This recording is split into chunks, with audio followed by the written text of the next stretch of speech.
Welcome back. Sorry the second part took so long. I was trying out Delta Ring. Chapter 2 is fucking amazing. But now we're back. We're ready to continue the first case. November 22nd, 11:30 a.m.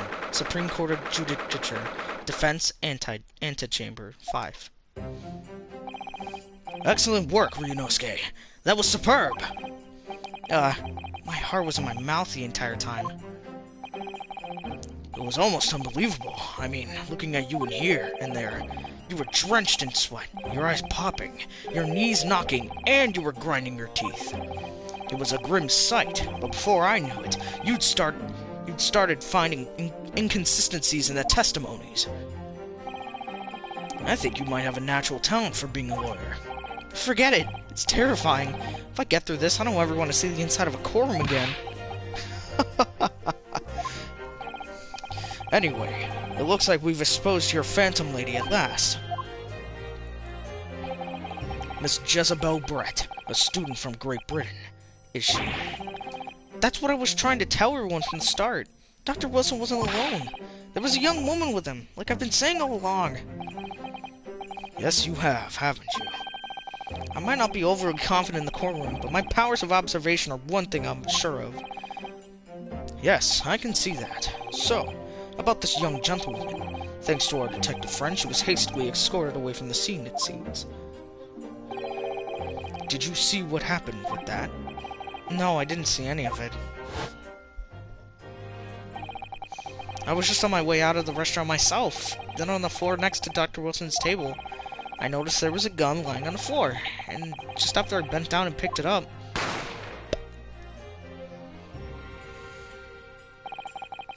I didn't have time to think about where the sound of the gun should have come from.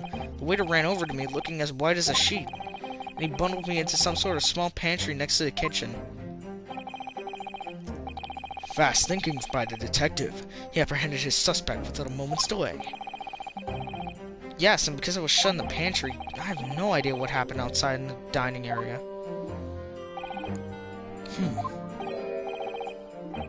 Ah, there you are. Well done, both of you. Oh, right, okay. Professor Mikotoba. Well, it seems I was right. The pair of you make an astounding team. You've exceeded my expectations, I have to say. Yes. It seems you planned this from the start. You arranged things so that I wouldn't be able to act as a lawyer in this trial. Our modern country is still in its infancy, our justice system even more so, which is why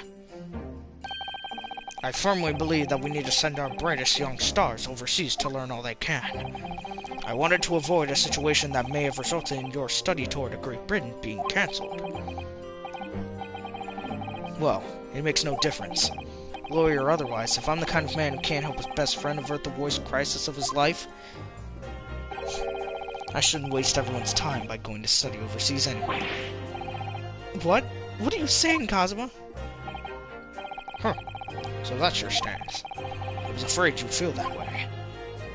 Kazuma! Well then, it looks like it all comes down to you, young man. To me? Yes. You need to prove your innocence and uncover what really took place in that restaurant. I must say, I very much want to know the truth. After all, I have a personal connection to this case. Come to think of it, he said the same thing earlier this morning, didn't he? If you don't mind me asking, Professor, did you know the victim? Yes, I did. As you're probably aware, Dr. John H. Wilson was a visiting professor like you may. And it was I who invited him. Oh, I see. I didn't know that before. Anyway, you're about to go to battle. The victim was a university professor from Great Britain, and a well-known one at that. Naturally, our government is looking to identify and punish the culprit as quickly as possible.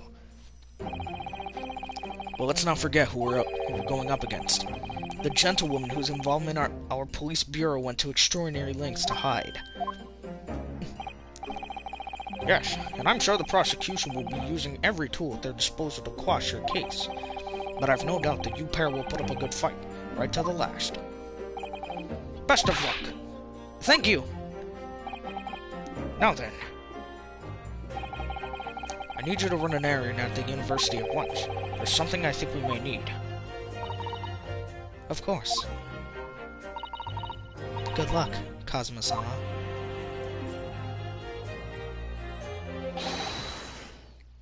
Defendant Naruhodo! Core recess is over. Please make your way back inside the core room at once. It's time. Let's get back at it. Let's get back to it, partner. Let's go in there and deal a decisive blow. Before those old fossils know what's hit them. God, what a badass. Kazuma? What? Thank you. Really. What for? Well, if you hadn't said you believed in me, then I'm fairly sure I'd have already been found guilty by now. Look, I have faith in you. As a lawyer and as a friend. Coming from you, that means a lot. If I'm found guilty in this trial, he's really going to give up on his dream of studying abroad. That's the kind of true friend he is. So this isn't just my battle anymore. Whoever we're up against, we absolutely cannot afford to lose. Alright then. I'll save the thank yous for after the trial. You could treat me to one of those sukiyaki meals I like from Yume Cafeteria on University Street. With an extra large portion, of course.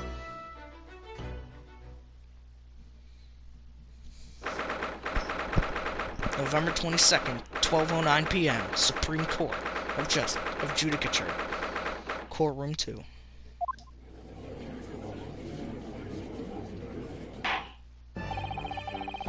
The court hereby resumes the trial of Ryunosuke Naruhodo.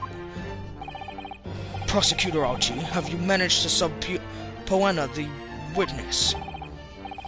Yes, Your Excellency. Against all odds.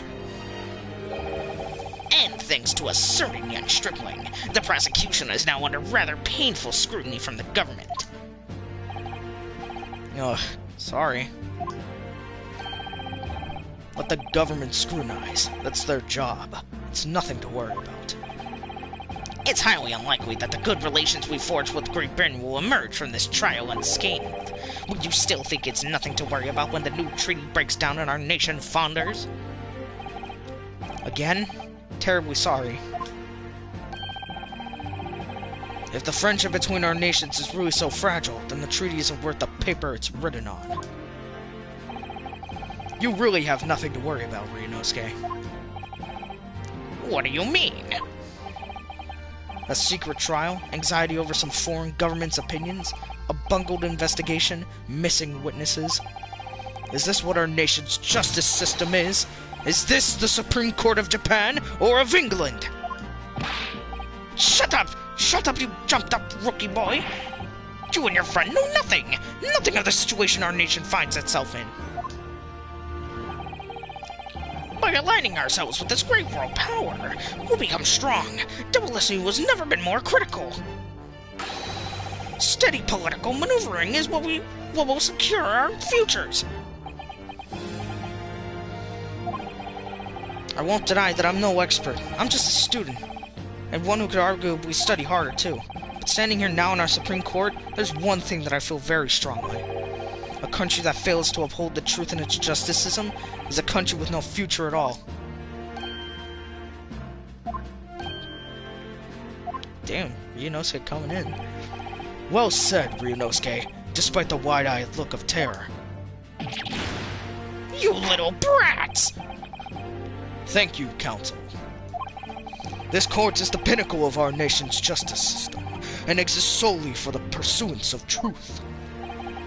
With that in mind, this trial will now resume with the next witness taking the stand. The visiting student from Great Britain, Miss Jezebel Brett. Yes. Your Excellency! What a suck-up. Jesus. Oh. Oh, wow. What a fucking unique hat.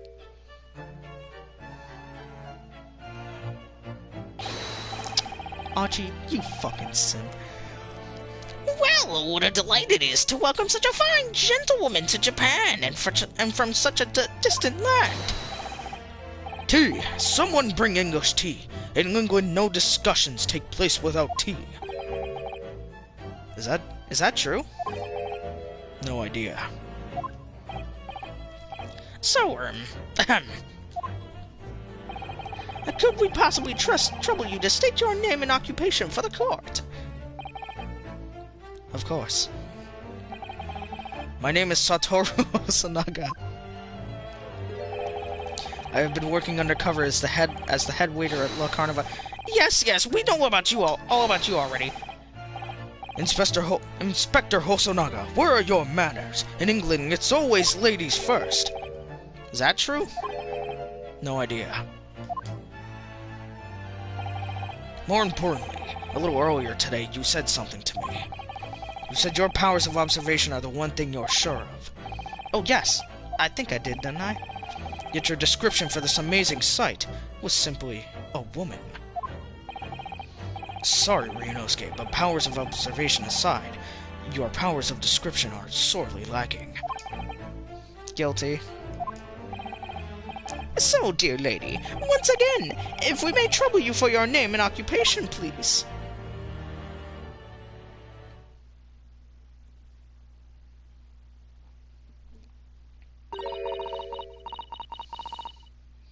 English, England, English.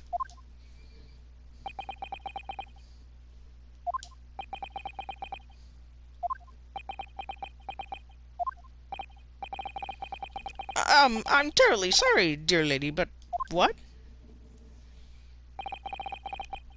English, more English, England, English.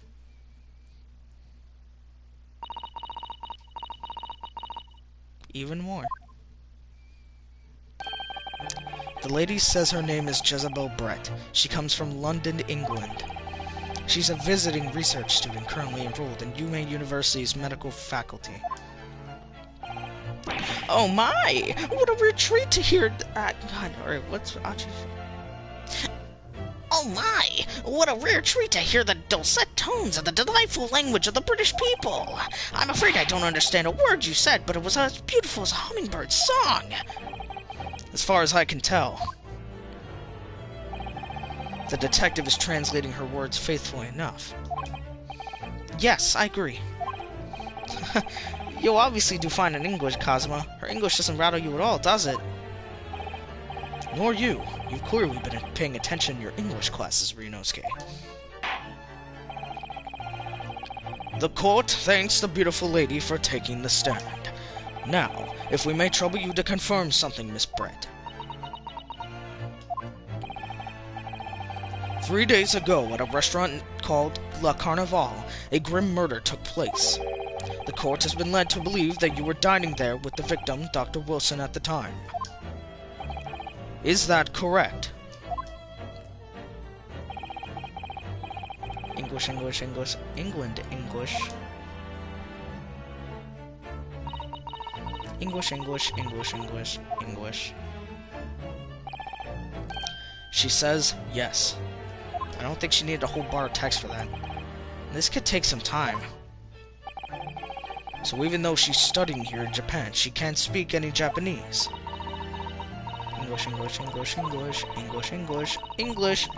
English. She'd like to apologize for disappearing from the scene. She says that she was due to make a presentation at the university, so she had to leave immediately. Interesting, when you're the one who engineered her escape. I was just following special orders from the Bureau. Well now, dear lady, would you be so kind as to cast your eyes over this photographic print? Why do I keep fucking talking as Archie with a different voice? I am so inconsistent with his voice. Why? Seeing as you were so unfortunately present at the scene of the crime, could it be that your resplendent eyes caught sight of the wicked perpetrator, perhaps? She's gonna point to me. English. Apparently it was a very frightening and sorrowful sight. Do you mean to say? Yes, It would appear the lady did witness the crime. The very moment when the accused, standing right here in this courtroom, shot the victim in cold blood.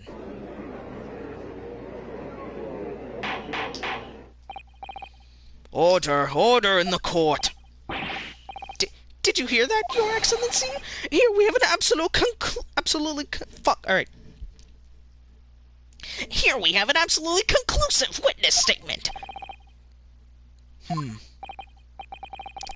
Well, it looks like it's clear now. Clear who our real enemy is. Unfortunately, I will have to ask you to formally testify, if you please. Kindly tell the court the exact nature of this frightening and sorrowful sight you described. English, English, English.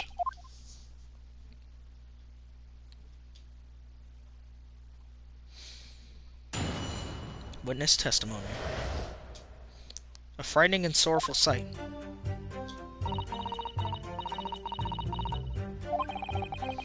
I had arranged to meet for a slightly late luncheon with Dr. Wilson that day. The professor was unable to eat, so I ordered for myself only a beef steak.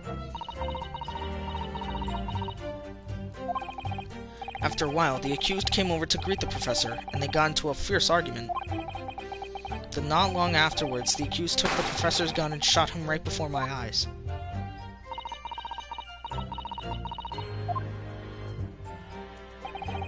I don't carry a gun myself, so obviously I couldn't have been the culprit.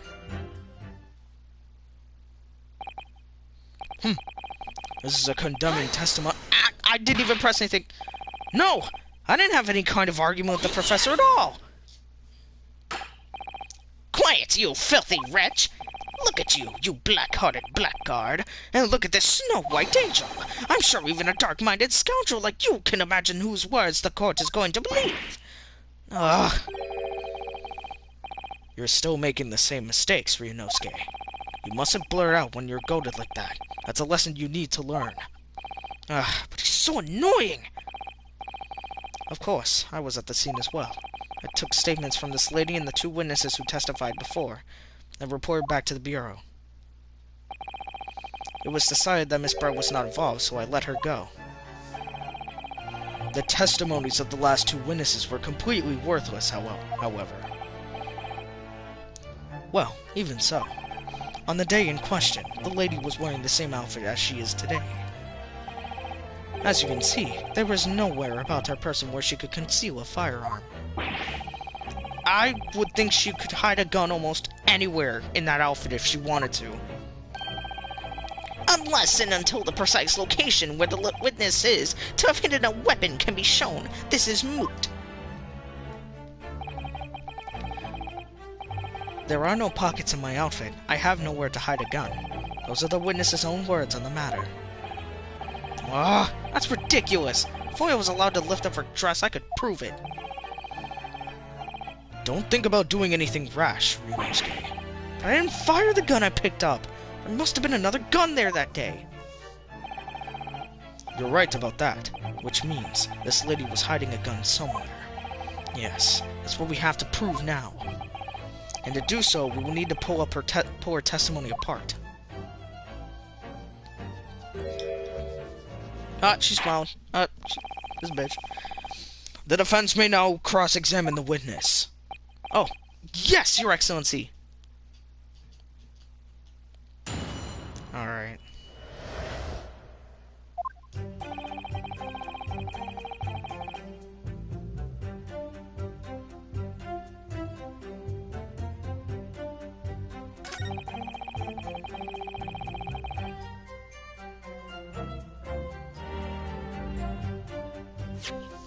Wait, wasn't there a drink there too? Yeah, there was a drink there too. I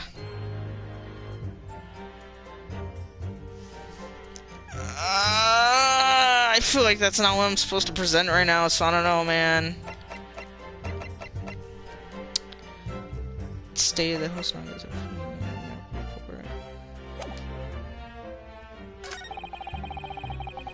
The accused came over to greet the professor and they got into a fierce argument. Not long afterwards, the accused took the professor gun and shot... Actually, let's press him on this one. Hi!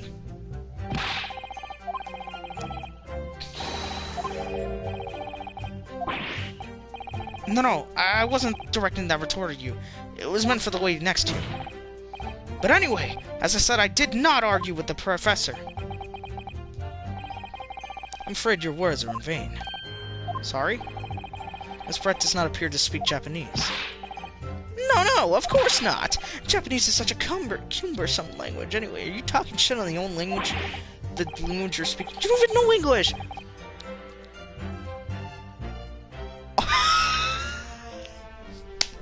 Okay, this is gonna be pretty funny to read. English is the future! We must all supupiku Ingurishu. I wonder if the prosecution will feel that way forever, or only in the presence of a beautiful woman. Well, that beautiful woman is telling blatant lies with a completely straight face. I have to find something that will unravel her testimony, no matter how seemingly insignificant it may be. Anyway, it seems that after the argument, the accused briefly returned to his own seat. Yes, I still had some coffee to drink. And the next time you got up after that was when I'd finished my coffee and stood up to leave.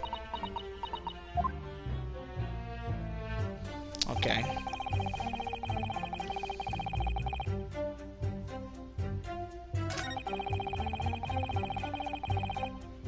Yeah, I'm gonna have to press. Okay, so this is what I'm supposed to press on. It's all very well saying that, but can you prove it? Absolutely. I verified it personally. You verified it? Yes. Immediately after the incident, I checked to make sure the lady was not carrying a weapon. I distinctly remember her saying, "I'm not." The fuck? That's all you did. You just asked her. Surely you carried out a physical search, Inspector. No. Why on earth not? The Honorable English gentlewoman clearly stated that she did not possess a weapon. There was obviously no need for any further probing into the matter. The fuck? That's stupid. Or, there was no permission given for any further probing into the matter, perhaps.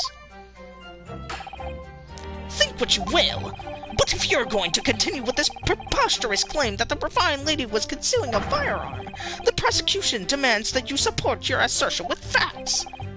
In other words, he wants evidence. Ugh.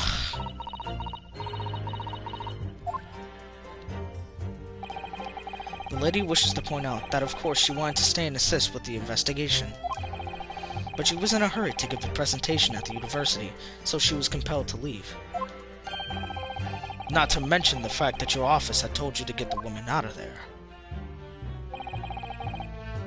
Not get her out of there, I just urged her to leave. The lady would like to point out that she in no way meant to run away from the scene of the crime, which is why she is only too happy to cooperate and testify here in court today, of course. Unlike a certain student who refuses to admit when the game is up. You could at least have the courtesy to pay attention when I'm goading you. Fuck. I'm not fazed by your words. So she's maintaining that you got into an argument with the professor at the end of which you shot him. Which is an out-and-out, totally unfounded lie. Still, her statement is very compelling.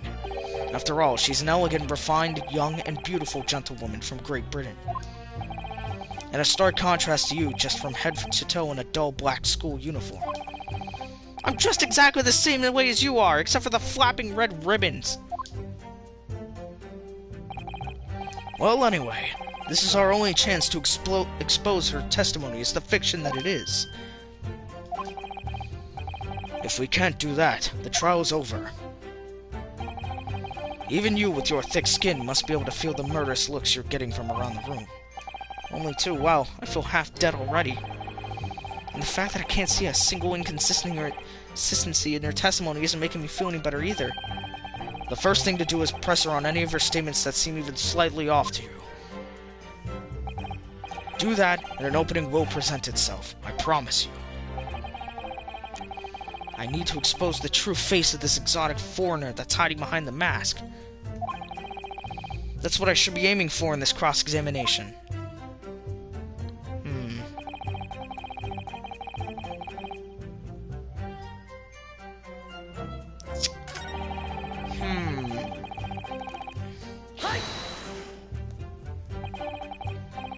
He was unable to eat, you say? And that was because he'd just have a tooth removed to hold acquitted, correct? That's right. Supposed to actually check with the witness before answering. Was Miss Brett aware of that fact? It seems so, yes. She'd heard that the professor was to have some dental treatment. So that would mean that it was you who ate the steak pictured here. Is that right, Miss Brett? That's right, yes. The print you have there shows the table exactly as it was left after the horrifying events. Exactly as it was left? Dear me! What a harrowing experience to have traveled to a distant island on the far side of the world and be embroiled in such a tragic incident. Have no fear, my dear lady. I swear I will crush the evil fiend that has subjected you to this terrible plight. So the victim, Dr. Wilson, had nothing to eat or drink at all. That's right, other than some carbonated water. Just water. Yes, the professor was unable to eat, but he had been given permission to drink water. So it appears that the diners toasted their lunch with a glass of water each. They each raised a glass of carbonated water. What do you think, Ryunosuke, about the witness's last statement? It's very meaningful. That last statement of yours, Miss Brett, has a profound bearing on this case. Well, how fascinating. Do tell us, what is this profound bearing,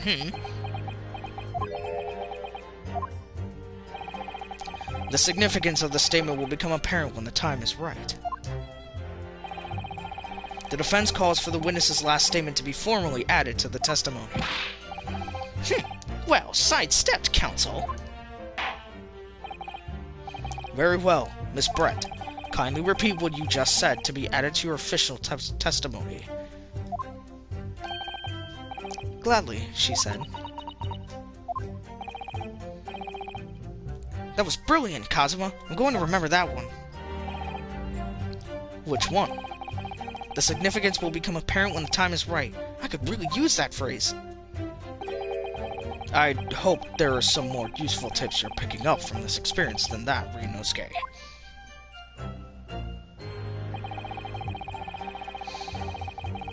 I said cheers over a glass of carbonated water.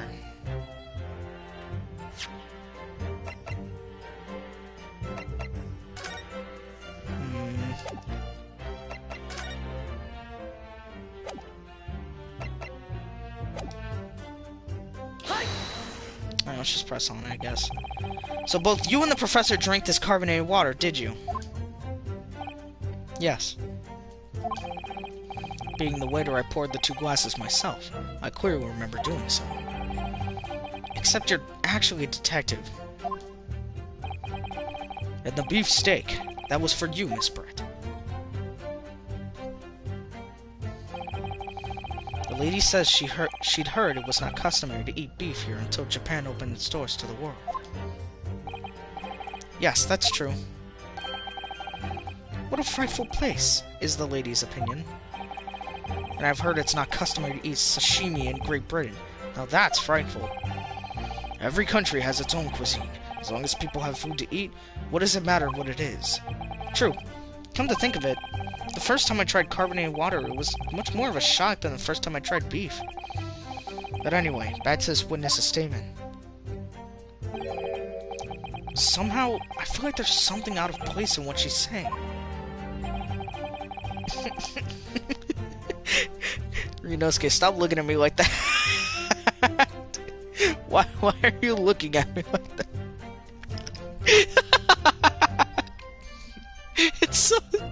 It's just looking so dumbfounded straight at our faces. We need to pounce on even the slightest thing now. Because you never know what might lead us to our goal. Our goal of turning this trial around. Understood, Cosmo.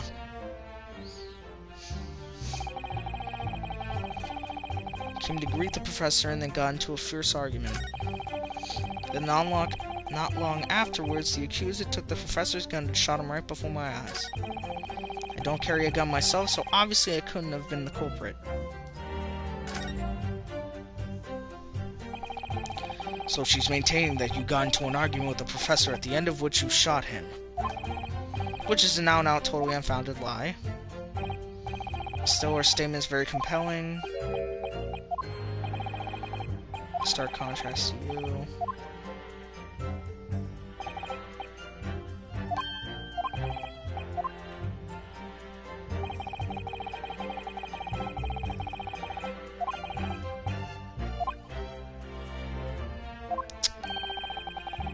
Press on any of her statements. What statements seem wrong? Okay, well, alright. Okay, arranged to me for a slightly late luncheon. Actually, you know what? Let's try pressing these. After 2 p.m., in fact. That's really quite a late lunch, isn't it? You don't keep up with the latest fashions from Britain, do you? Late luncheons are en vogue, isn't that right? No. A decisive English no has quite a sting to it. The gentlewoman is currently working in the victim's research laboratory, it seems, so it was apparently a daily occurrence that they would lunch together. But on the day in question, the victim had another appointment at the clinic first. Yes, which we can prove from the medical report card that was submitted as evidence earlier. That's right. Miss Brett and the victim went to lunch following the victim's treatment, which is why it was so late. Yes, that all makes perfect sense. Such wonderful logic! What a shining example of an English intelligence this fine gentlewoman is! So you both arrived at the restaurant. What happened next? Ordered a beefsteak. Cheers over a glass of carbonated water.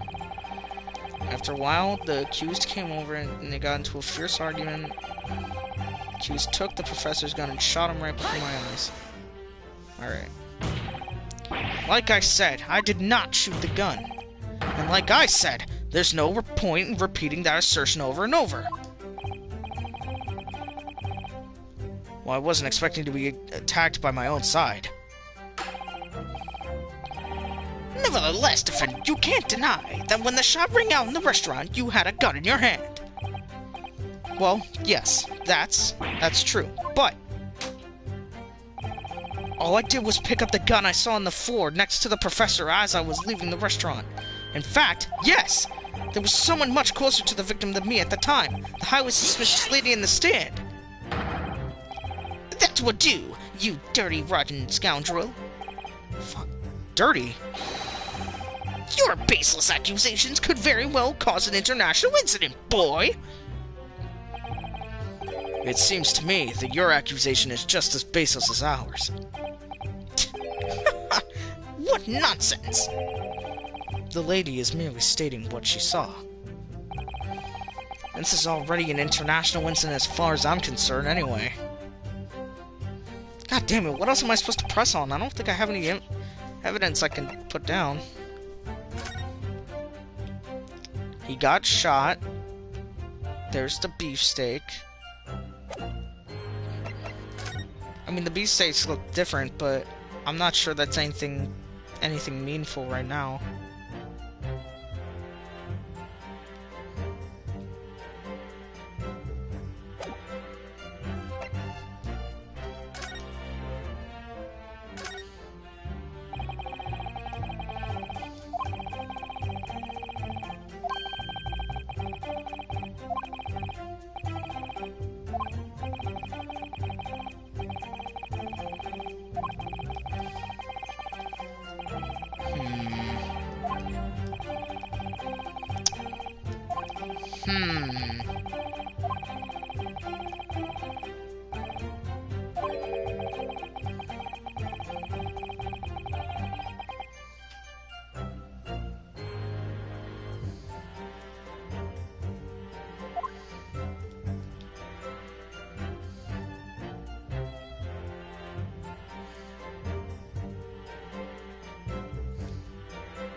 Wait, did I present over that? I think I did.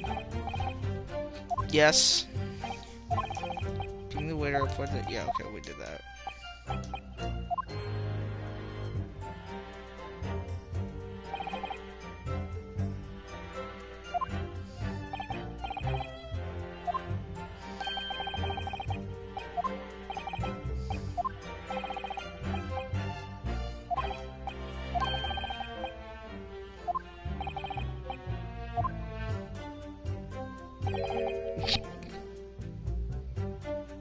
Something out of place.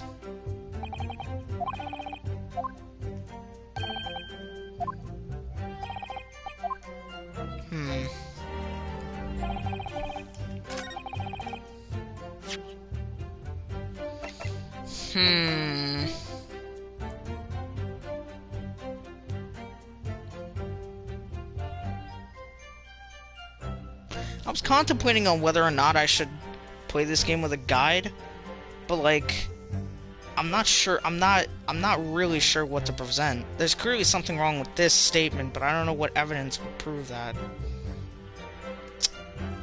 Ordered a beefsteak for myself and the professor, and I said cheers over a glass of carbonated water. Is it because there's only one glass? Is that? Oh, that's actually probably it. Alright, please be correct. Hi! That's it! Let me just confirm something, please. It's to do with this photographic print. I was right. Okay. Just a short while ago, you spoke of this print showing the victim's table at the crime scene. That it was exactly as it was left. That is correct, the lady says. Well, that is, it's odd. Very odd. Dear me, what's odd is the defense's inability to express itself. I pressed the wrong button. Ryunosuke, what is it about the print that looks odd to you? Well, obviously, it's the cheers. The cheers.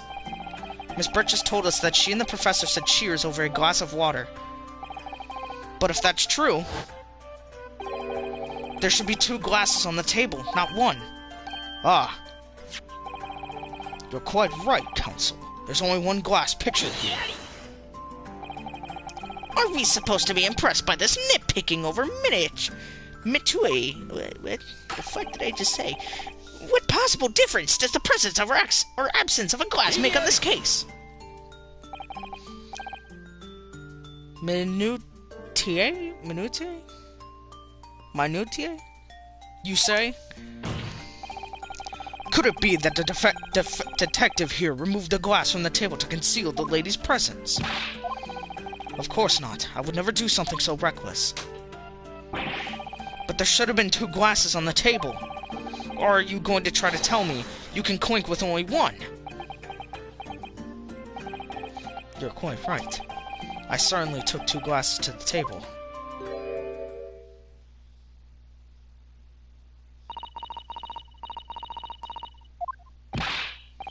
Inspector, what did the lady say? It would seem that it was Miss Brett who took the glass from the table. What? It was all so terrifying, everything that happened. I panicked and thought I should try to hide the fact that I'd been there at all, she's saying. So she did try to fucking... Good gracious!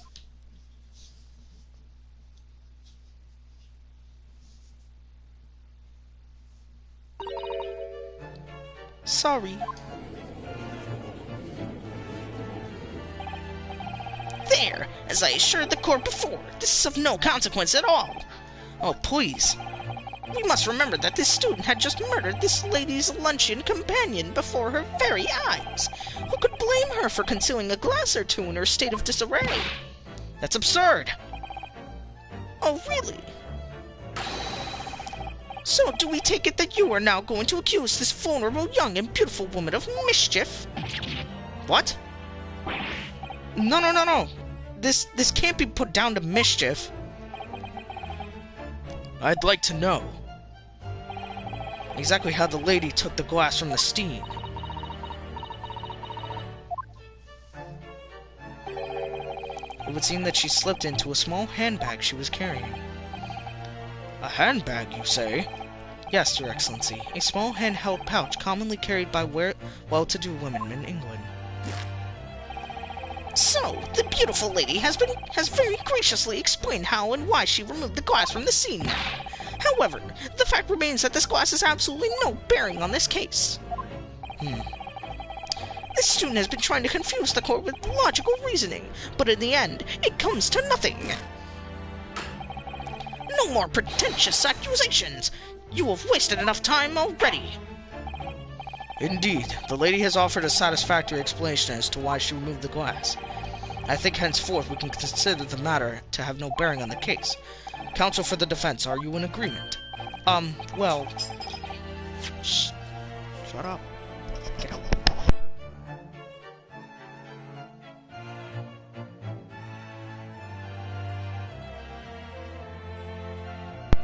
I'm back. Sorry about that. Well, I don't know, really. If you want to pursue this matter further, you're going to need to show that it has some deeper significance. Yes, you're right. So she took the glass away in her handbag. If there's a deeper significance there, it's... the handbag. Wait! The lady put the glass in her handbag, you say? Yes, do try to keep up. It's already been explained to the court that all English gentlewomen carry handbags for small items. Let me see. A little while ago, Miss Brett stated that the following. There are no pockets in my outfit. I have nowhere to hide a gun. But, what if she forgot to mention... what she forgot to mention was her handbag, in which it would be perfectly possible to conceal a gun. You're right. Well done, partner. I had a feeling you'd pick up on that, too. What are you insinuating, you vile blackguard? It's really very simple. The gunshot was heard when the defendant picked up the gun from the restaurant floor. As he didn't fire that gun, we can deduce that there must have been another firearm at the scene. The true murder weapon, if you will. You can't seriously be suggesting. Inspector Hosonaga. Yes. Did you or did you not search Miss Jezebel Brett's handbag on the day of the murder? No, sir. I did not. As I thought. In other words, another gun, the one that was actually used to kill the professor, could have been hidden in Miss Brett's handbag. No! Order, order, order! What is the meaning of this, Inspector? The meaning of what, Prosecutor Alchi? Why on earth did you not have the lady open her handbag and show you the contents at the time? Thanks to your bungling incompetence, now she has to endure these uncomfortable accusations. Brilliant work, partner. Now we have a chance to expose the real woman behind the mask. You really think so, Kazuma?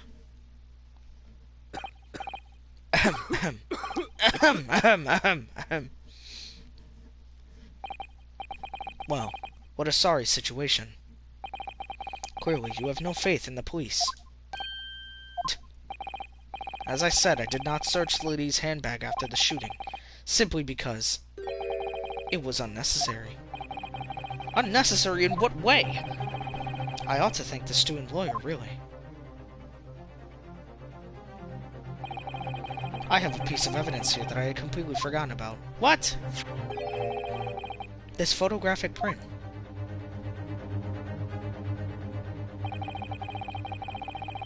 This print of a photograph that I thought would be prudent to take immediately after the shooting.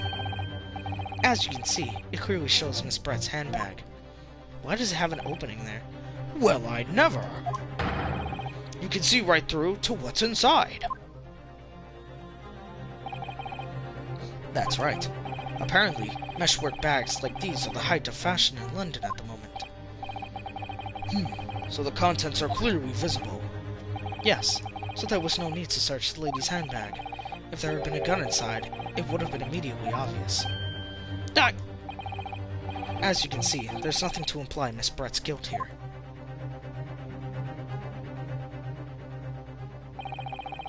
Thank you for helping to prove that, Naruhodo-san. Damn. I really got hit with that shit. I really got hit with a prosecutor. I got hit with the L. Order, order! Inspector Hosonaga, you will submit that print as evidence at once. Certainly, Your Excellency. The photograph of the handbag. A photograph taken by Hosonaga-san after the incident occurred. It shows Miss Brett's handbag on a chair by the victim's table. I think you've had long enough to cross-examine the witness, counsel. The court has now been shown considerable evidence. As the photographic print just submitted to the court record appears to have no further significance, I am satisfied that there is no longer any room for doubt in this matter, and I must make my ruling. Indeed, and there is only one logical conclusion, that the pathetic rookie slumped over the bench before us is the only possible perpetrator of this crime. No. Just when I thought I was beginning to turn things around, I'm in a worse situation than I was at the start. Kazuma? I'm sorry, Ryunosuke. Now that the cross-examination of the witness is over, there's no way to force the trial to continue. What? You mean this is it? I must say, you put up quite a fight for a rookie student, but the weak are meat, while the strong eat. You are wasting your time. There is no way to defeat true justice.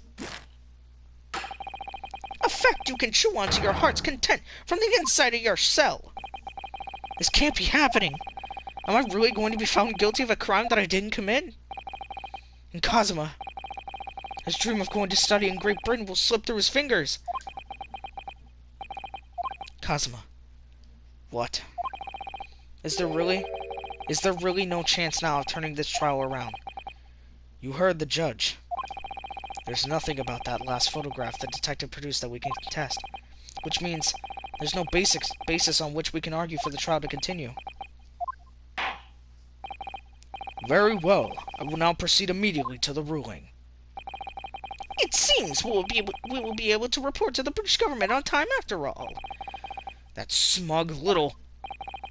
Ryunosuke Naruhodo, having considered all of the evidence placed before me, I hereby find you... Hi! Wait! Your Excellency! Ryunosuke? I don't think you can rule in this case yet! This amateurishness is getting tedious. When His Excellency deems that the trial is over, he gives his ruling. That is the most basic protocol of the court. Your Excellency, just a moment ago you said this. As the photographic print just submitted appears to have no further significance, there is no longer any room for doubt in this matter, and I must make my ruling. Now that means that if there was a problem with the evidence, some significant detail I mean, then ruling on the case at this time would be out of the question! This blatant straw-clutching! Look at this photographic print! All it shows is the handbag the gentlewoman was carrying on the day in question. There could be no problem with this evidence. You'd better know what you're doing, Ryunosuke. I understand your objection, counsel. Certainly, the new evidence submitted by the detective has not undergone the court's scrutiny. However, I've failed to see how we can glean any new information from this handbag. Ha! My thoughts exactly! Really, the prosecution is becoming tired of this rookie's desperate wheezes. Yes, I am desperate, but this isn't a wheeze. There's something about this photograph which just doesn't seem right. If only I could put my finger on it. Very well. I will grant the defense one final opportunity. What? But be warned that if I am unsatisfied by your response here, the trial will be over with immediate effect. Do I make myself clear? Yes, Your Excellency. So, take another look at the photographic print Inspector Hosonaga submitted before. You will identify for the court where in this print we see the significant detail to which you have alluded. Well, obviously, it's this. Does the thing have to be, you know? Does it have to be... I'm just gonna fucking... Hey! Look at this here. There's a very unusual mark on the victim's wrist. That is true. It looks almost like a burn of some description. Yaddy! Dear me, I was pondering what new piffle you might come up with. A burn, you say? On the victim's wrist? Clearly that has nothing whatsoever to do with the magnificent lady's handbag. Yes, that is a burn mark. You're right. Go on, Inspector. The police coroner also noticed it when he was performing the post-mortem examination. It was deemed unrelated to the cause of death, so he didn't note it in his report. What did I tell you? In any case, we have no idea when the victim suffered this burn, do we? And no possible way of knowing either. The more I look at it, the more I find myself intrigued by the curious shape of this mark. However, as Prosecutor Alchi points out, unless a firm connection to the case can be shown, I cannot allow any further time to be spent on the precise details of this burn.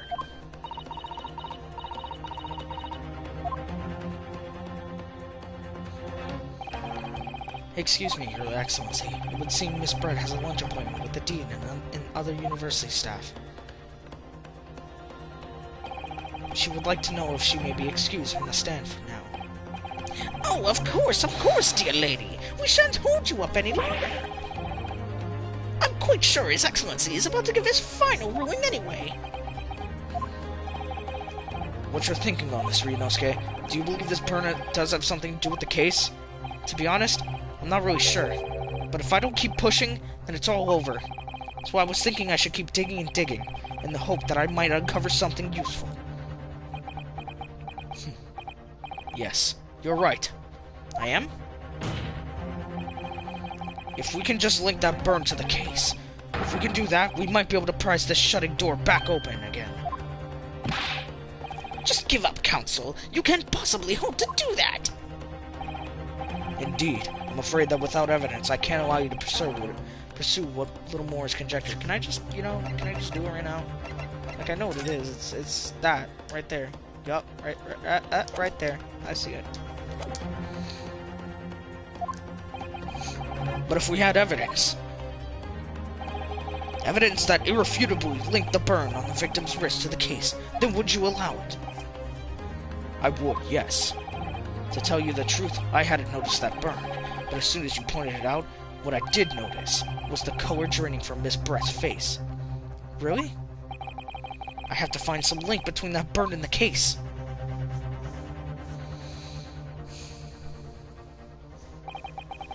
This is the moment of truth. It's time to find some evidence that proves what that burn really means.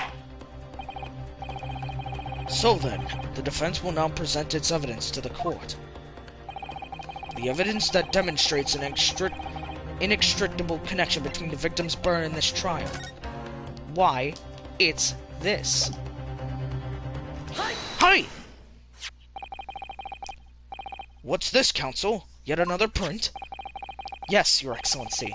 I believe photographic prints are an amazing invention. When we humans look at a scene, we miss things. But in a photograph, things we may have overlooked at the time are recorded forevermore. Do hurry up, rookie. What are you trying to say? To inconvenience this poor lady any further really would be quite inexcusable. Actually, we may need you to stay with us a little longer if you don't mind, Miss Brett. You see, it's very clearly visible in this other photograph. How did the victim come to have that unusually shaped burn on his wrist? The reason is recorded here forevermore. How? You can't fool me with your little bluffs, boy. If that's your game, then let's see how it plays out. Show the court exactly what you mean. What isn't in this photograph that explains the reason for the victim's burn? You already know. Hi. The beefsteak? Actually, the point is the metal plate the steak was served on. The plate. Your Excellency, are you alright?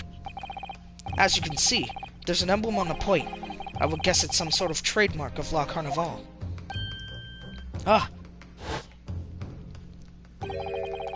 This emblem on the plate. And the victim's burn are exactly the same shape. Ryunosuke, you genius! You're spot on. Which means the victim must have suffered this burn while he was present at the restaurant.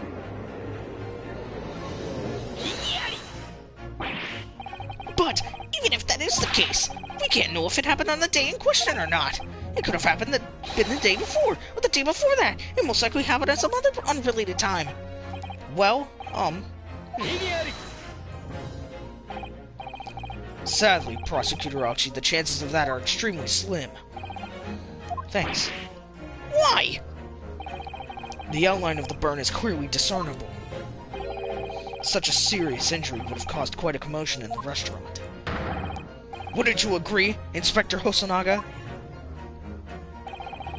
I can't imagine having missed such a terrible disaster, certainly. But... I would say, looking at the picture of the wound, that it wasn't suffered very long ago. And although it's not a particularly large burn, it's extremely well defined, as defense just pointed out. This was no mild burn, that's for sure. Can you be more specific, Inspector? Well, let's see. If the plate was at around 90 degrees centigrade, a burn like that would have taken around 3 seconds. It's inconceivable that the victim wouldn't have let out a scream of pain then. I've been investigating at the restaurant for several weeks already, but I've not heard anyone scream at all. As the head waiter of La Carnival, I can testify to that without hesitation. But you're a detective, not a waiter!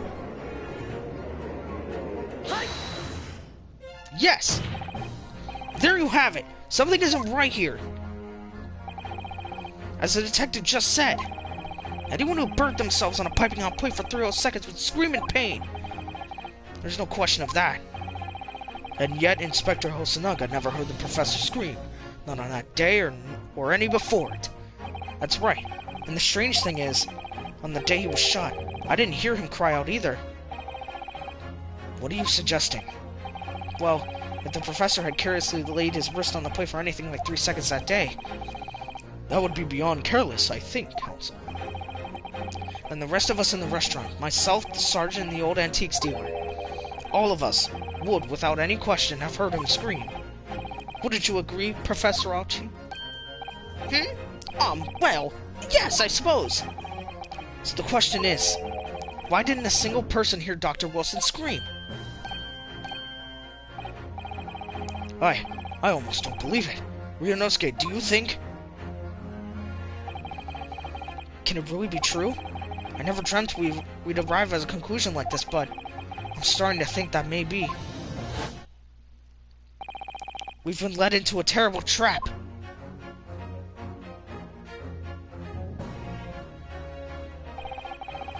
There's only one explanation I can think of to make sense of this apparent impossibility. On the day in question when he suffered the burn to his wrist, Dr. Wilson... No man can remain silent while his wrist was burning on a piping hot plate for 3 whole seconds. That's clearly impossible. Apart from in one particular situation. Counsel, are you suggesting? Yes, it's only possible. If the man was already dead. Already? Dead?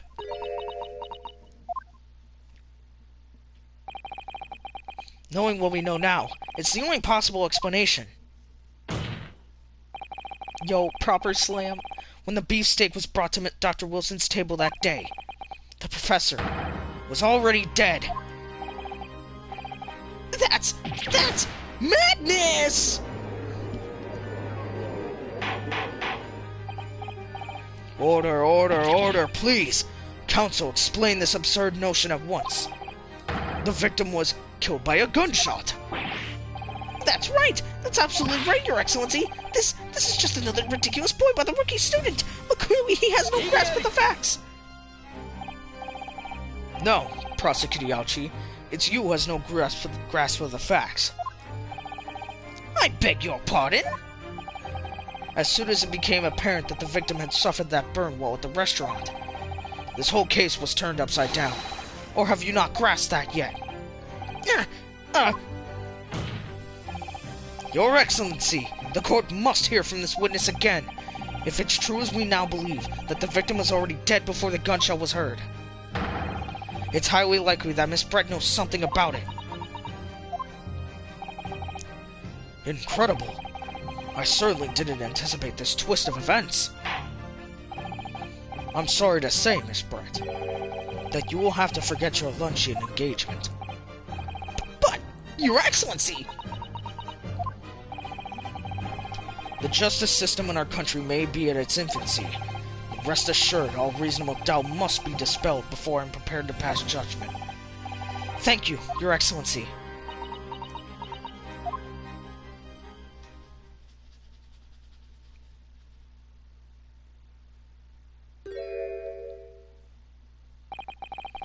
What was that smile? Yes, of course. I mean, I'd be delighted to help. Especially if it helps relations between my country and yours. Miss Brett, you speak Japanese?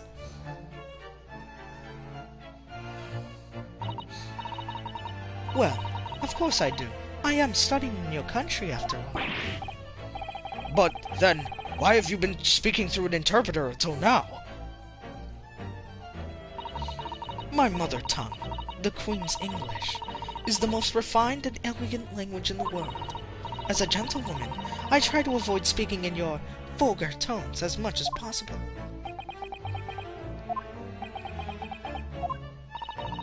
But it seems the men in this land possess none of the chivalrous virtues of English gentlemen, so I can see that I shall have to lower myself to communicating with you all on your own level.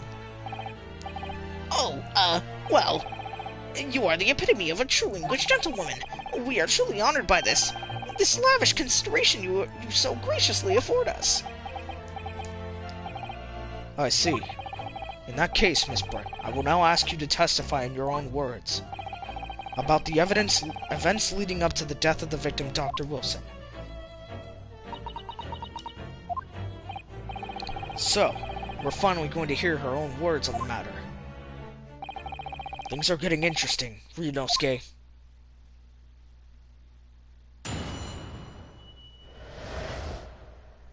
The victim's death. Unfortunately, I have no idea when the poor man burnt his wrist like that. When the waiter brought my steak, the professor and I raised our glasses in a toast. As far as I've heard, the post-mortem report showed no other possible cause of death besides the gunshot. If there's some other way a man's life can be taken without leaving a trace, please do show me. But of course, this country's inferior investigative techniques probably wouldn't pick up on it anyway.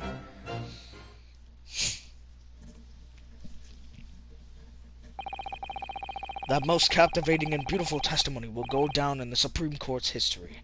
Thank you. Easy does it. I hope that is the last time I will have to sully my lips with the coarse tones of your unbecoming tongue. Oh, forgive me. I do hope I haven't insulted anyone. Not at all, not at all. It is a delight merely to hear you speak, dear lady. And it seems very clear from your testimony that this boorish talk of the victim's burn is utterly irrelevant. I will be speaking to your country's Minister of Justice about what has happened here today. The Minister of Justice! May that irritating little bully of a student be given the harshest punishment possible. Amen. Huh? Thanks? Was that a prayer then? Well, you'll have to forgive the irritation, Miss Brett, and put up with the cross-examination now.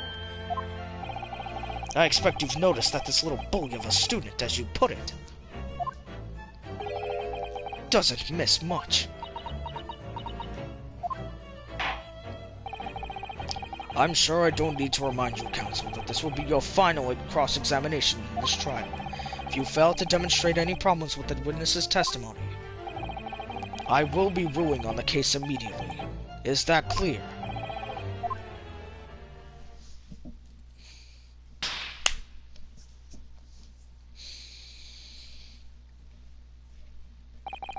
Yes, Your Excellency. Then you may proceed with the cross-examination.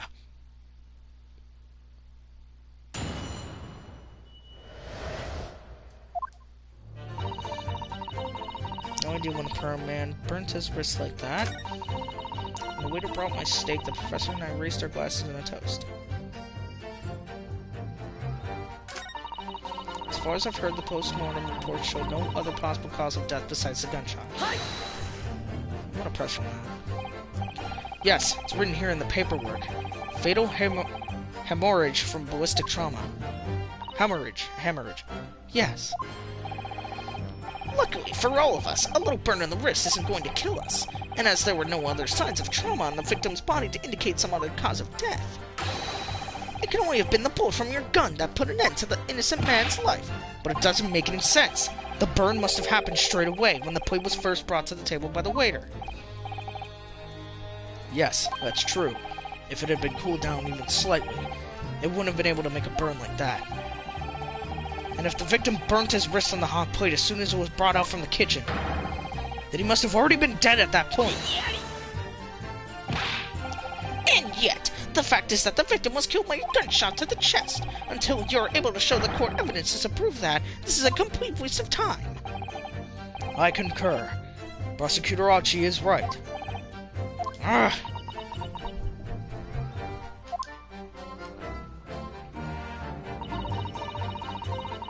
Can we take him without leaving a trace? Please do show me.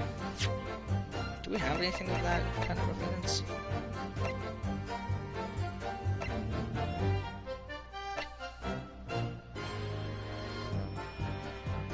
Stayed at Hosnaga-san as a police inspector. I mean, it's a post-mortem report. It's not an actual autopsy report. But of course, this country's inferior investigative techniques probably wouldn't pick up on it anyway. Inferior? What do you mean by that? In the lands of Great British Empire, the police store everything found at the crime scene for later examination. But in this country, you investigate it once, and that's the end of it. Isn't that so? Quite right. Le Carnival is open for business as usual today, just days after the incident. Exactly. Which means that even if the investigation takes a different direction, vital evidence may be lost? Hey, yo. You good? It doesn't even occur to your naive detectives to try to preserve the crime scene.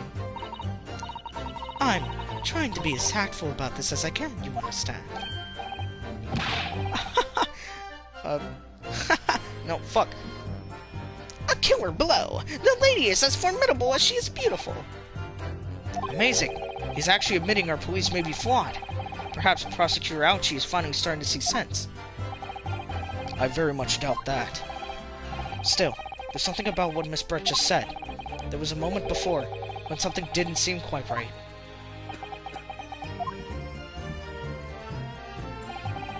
What do you think, Ryunosuke? I think it's going terribly. No matter how much I press her, I'm not turning up any new information. Yes, as I suspected, she's a tough witness. We need to find a way to break her testimony. The cross-examination will be over. But that would mean I have to find a way.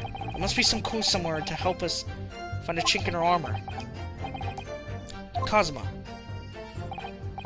Look, Ryunosuke, there is one thing I noticed. Something that's been bothering me. Bothering you? You mean about Miss Brett? Actually, no. About the person standing next to her. Inspector Hosonaga. The detective? Yes, he seemed to react a little strangely to Miss Brett's last statement. I was wondering if it might be significant. If it might present an opening, maybe. Alright, I have an idea. Try pressing her on that last statement one more time. If you think so, but this time instead of targeting the woman herself. Let's see what we can get out of the detective. Alright then. I wonder what Kazuma's thinking. I'll find out soon enough, I suppose, once I press Miss Brett on her last statement again.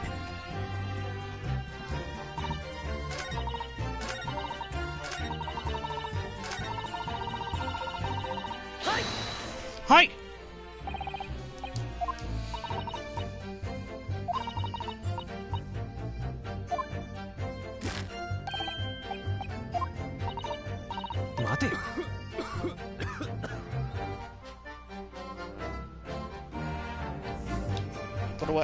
What am I supposed to do?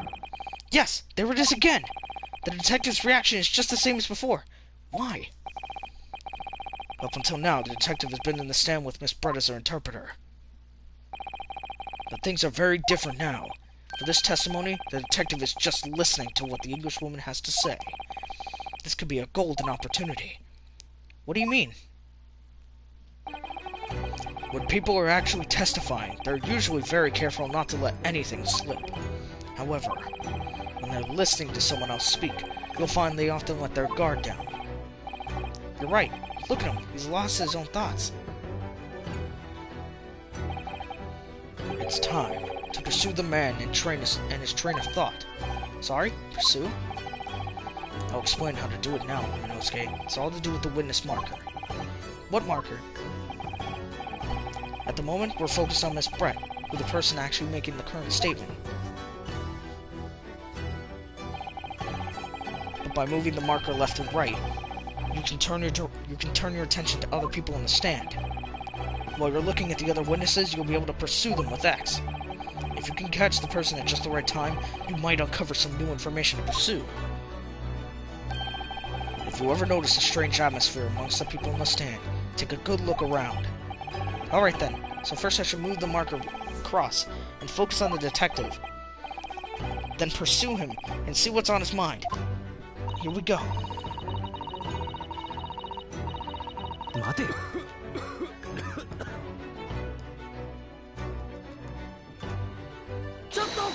Excuse me. What's the meaning of this? Oh. I'm so sorry. I didn't mean to shock you. He really was lost in his thoughts, deeply. It looked like you were thinking about something just now, Inspector. Perhaps having heard what the lady next to you had to say. If there's something you'd like to say, please, share it with the court. What is the meaning of this? It's the delightful Englishwoman who's testifying at the moment. If you can't find fault with her testimony, then the cross-examination should be over immediately. Oh, is that how it works? Absolutely not. The detective is in the stand, which makes him a valid witness. Yes, not to mention the fact that he's intimately involved in the case. Inspector Hosonaga. Yes. Do you have something to add in relation to the statement just made by Miss Brett?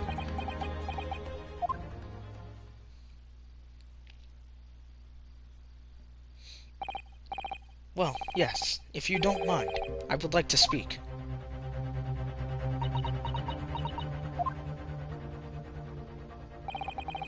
The lady is right. Our country's police practices are not as modern as those used in Great Britain. Which is why I, Satoru Hosonaga, always strive to make every investigation I'm involved in flawless. What do you really mean by that? I'll tell you what I mean. I won't have evidence lacking on my watch. I'm not afraid to take everything I can from the scene of the crime. It's preserving evidence, you see. I don't care if they call me a crime scene thief. I'm not ashamed of what I've done. A crime scene thief? Well, looks like the lady's remarks touched a nerve there. Take this, for example. Is that? This is the bottle of carbonated water that I took to the victim's table on the day in question. And yes, it's lost all of its fizz, having been opened 3 days ago now. But it was carbonated water. I don't care what anyone says. Yes, there's some left in the bottle. I can see it. One day, our police force will be among the best in the world. The time is coming. I guarantee it.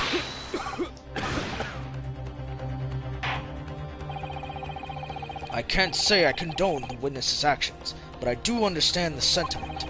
The court will accept the glass bottle of water as evidence. The carbonated water the victim and Miss Brett shared on the day of the murder. It was on the victim's table. Miss Brett, can you confirm this is indeed the bottle from which you drank on the day of the victim's death? Yes, it was that bottle. What was that about? She seemed to avert her eyes when she answered the judge's question. Very well, counsel, you may resume the cross-examination. And the inspector will kindly control his fervor. Ahem.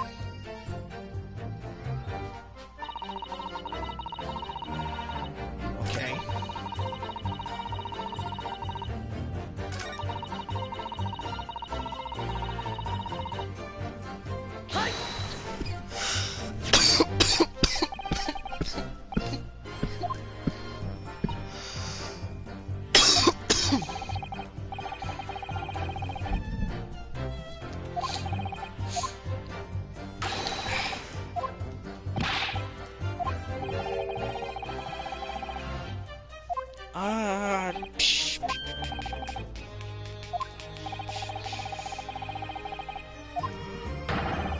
Was where he was at that point.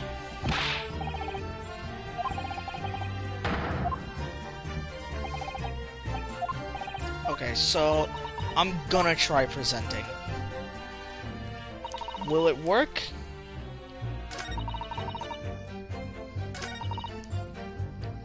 Let me actually try pressing on that without leaving a trace. If someone is shot, or strangled, or stabbed, or thrown from a height, however a person's life is taken, there are always telltale traces on the body. Quite right, dear lady. And as our police forces thoroughly examine the body of the deceased, Not really. there can be no doubt. Isn't that right, Inspector Hosonaga? As I've said, I always aim for a flawless investigation. There would be physical traces of all those causes of death, that's true. But maybe there's some other way of killing someone that doesn't leave a mark. If, heaven forbid, you doubt me, young man, you're going to have to tell everyone how exactly you think the professor did lose his life. Otherwise, I'm afraid your argument falls rather flat, doesn't it? Oh no! Perish the thought! Calling such a sweet young lady's innocence into question! On my honor, I, Taketsuchi Achi, will cut down any who dare cast such aspirations! A way of killing someone that leaves no trace. We need some evidence to back us up here. Yes, evidence. Okay, so I guess I do have to... Nope! I did the wrong thing. New evidence! Excellent work, Ryunosuke. Never even thought of pursuing another witness over the current witness's statements. That was a great idea of yours, Kazuma. Oh wait, fuck. Well, it was all thanks to you noticing that the detective had reacted strangely to what the lady said. You'd never guessed he had all that bubbling away under the surface. To be honest, you kept surprising me at every turn. Sorry? Oh, never mind. So we know that Dr. Wilson was killed at around the time the steak was brought to the table. And by some means that left no physical trace on his body. If we could just demonstrate how it was done. Well, I do have one idea about that. About how the professor was killed. Maybe I should just present the evidence and see what happens. Okay, yeah.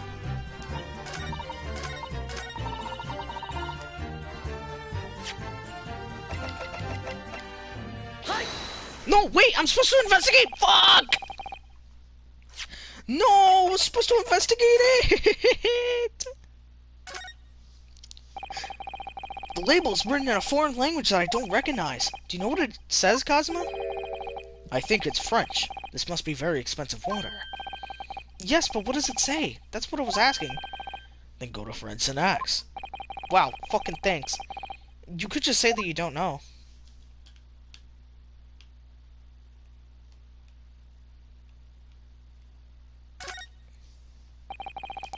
So this carbonated water is the last drink Dr. Wilson ever had.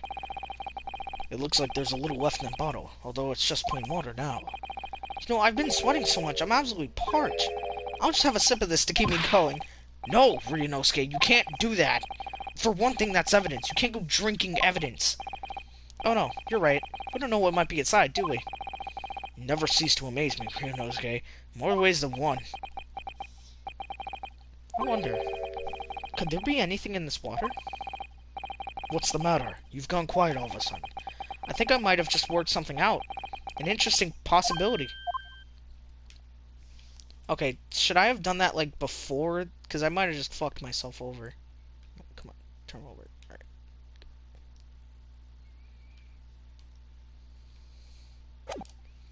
Alright. Let's hope it's not too late. What is this? The bottle of water? Actually, there is one method of killing a man without leaving a trace that comes to mind. Obviously, I'm referring to poison. Poison? On the day of his death, we know that Dr. Wilson drank from this bottle of carbonated water. Could it be that there was poison inside? Could it be that the professor actually died after taking a sip from his glass? Order, order, order! And on that day, who was sitting at the same table as the professor and able to slip the poison into his drink? There's only one person who could have possibly done it. Jezebel Brett, it was you!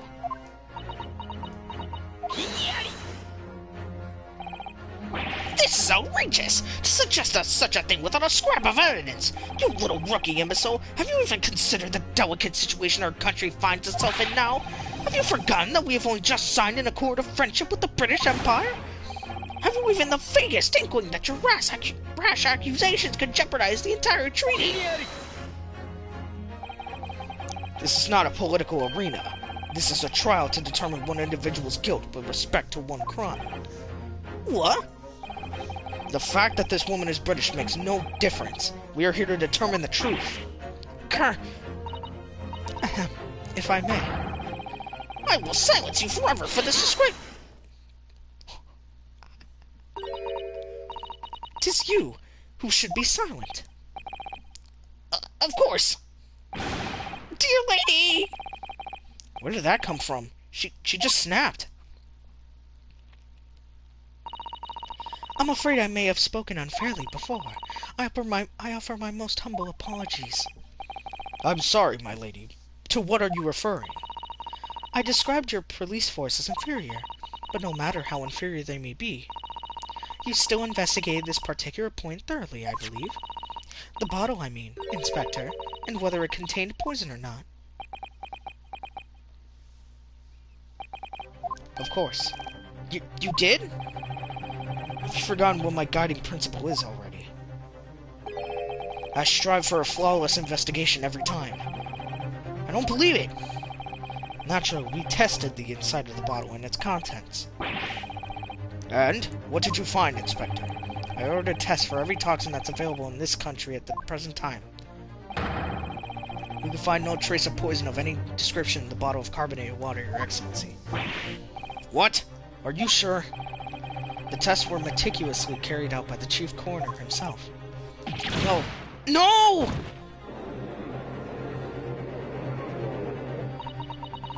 I'm very grateful to all you Japanese. You've successfully established my complete innocence in this horrid affair. Thank you. But of course, dear lady. The pleasure was all ours. I was so sure. This can't be right. Everything falls into place if he was poisoned. Thank you, counsel. I think that cross-examination has clarified everything. As the prosecution have asserted, a shot to the chest from this gun is the only conceivable cause of death. Furthermore, the accused, who by his own admission was holding this weapon, is the only possible culprit. I'm done for. The court wishes to apologize for the great inconvenience this has caused you, Miss Brett.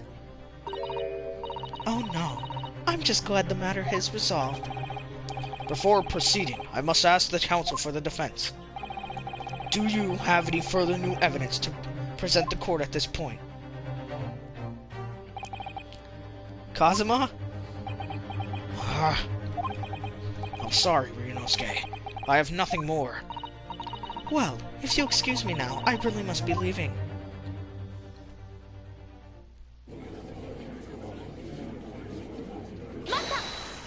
Hold it!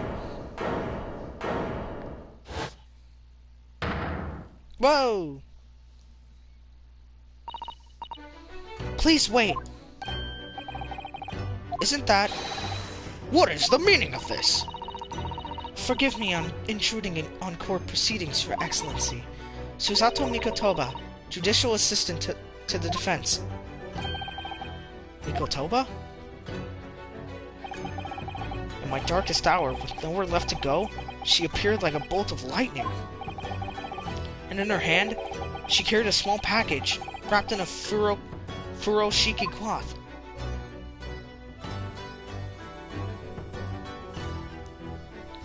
To be continued. Wait, really? Oh, this court has 3 parts? This case has 3 parts? Fuck. Alright, well, I'm gonna finish the case. I'll finish the case. I'll finish the case before I end the stream.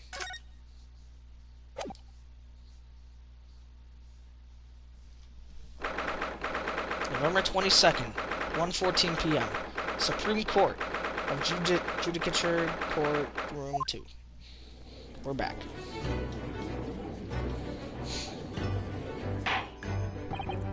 Well, I understand you were the judicial assistant to the defense, but why this sudden ingress into my courtroom? Ha!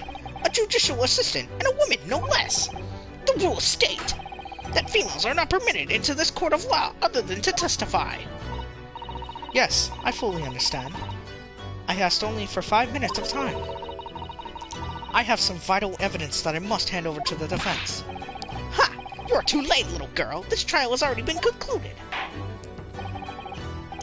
5 minutes. I will not allow a moment more. But, Your Excellency...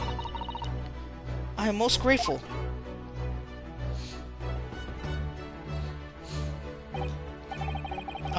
Who exactly are you? I'm sorry, there's no time. Please, simply accept this for now. What is it? A report about something? Written in English. It's Jezebel Brett's research. The Englishwoman's? After the child resumed earlier, I'd hurried back to the university. I went to Dr. Wilson's laboratory in the medical faculty and borrowed this paper. Oh yes, that's right. Miss Brett was studying under the professor, wasn't she? So does this research, whatever it is, have something to do with the case? I'm afraid I don't know. I haven't been able to listen to the proceedings of the trial myself. Oh, no, of course not. Special characteristics of curare and its effects on human subjects. Interesting. Curare? What's that? I've never heard that word before. Time's up! The prosecution demands the immediate removal of this female trespasser from the courtroom. There was too little time for me to read it in detail, but I've summarized what I could on a note just inside the cover. If you think it could be valuable, please cast your eye over it. This is wonderful. Thank you. A report detailing an unknown poison that Miss Brett has been researching during her time at Yume University. Goodbye then, and good luck. Alright, so can I check this? You have had long enough, counsel. We cannot detain our English guest any longer. I ask the prosecution and the defense now one last time. Does either side have any further evidence to present to the court? I presume not, but... The prosecution has made its case convincingly enough already. Nothing more to add, Your Excellency. Ryunosuke, we're out of options here. This really is our very last chance. Yes, I know. Your Excellency, the defense does have new evidence. Can I just check the court record, please? That look. The unyielding stare of a true Japanese warrior. Well, Miss Brett. Yes, Your Excellency. If you wouldn't mind, perhaps you could grace us with your presence a little longer. It's a delightful invitation, but I'm afraid it's not so very long until tea time. I'll have to politely decline. Forgive me, Miss Brett. It seems I wasn't clear. I realized it was phrased as a question. However, I must ask you to treat that as an order. I've said it many times before, but the Japanese language makes no sense. My apologies, dear lady. So, Counsel, what is this new evidence that demands the court's attention? Well, can I inspect it first?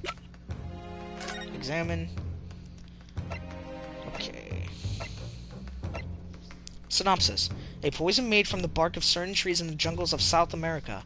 The hunters of the region have used it since ancient times to incapacitate their prey. Effects. Instant paralysis of the entire body and subsequent death even in minute doses. Route of entry. The above-mentioned effects occur when the poison enters the body through a wound, such as that inflicted by a blowpipe dart. Due to its ability to render the human body paralytic, it's believed that the toxin could have application as an anesthetic. However, a solution for the respiratory arrest caused as a result of the full-body paralysis must be found first, or patients would die of suffocation. Is that it? Okay.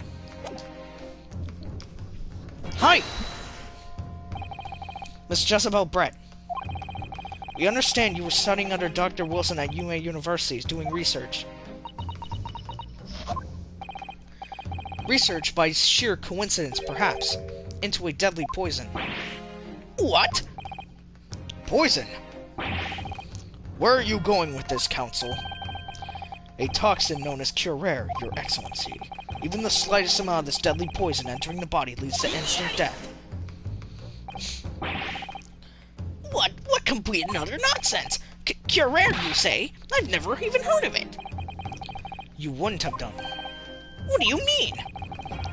I mean that you wouldn't have heard of Curare before, for one very simple reason. It doesn't exist in our country. It doesn't exist? Correct. Which means, no matter what tests the police can do for toxins, they'd never identify Curare. Why? Because there is no test available here that can identify the presence of this highly deadly poison. What?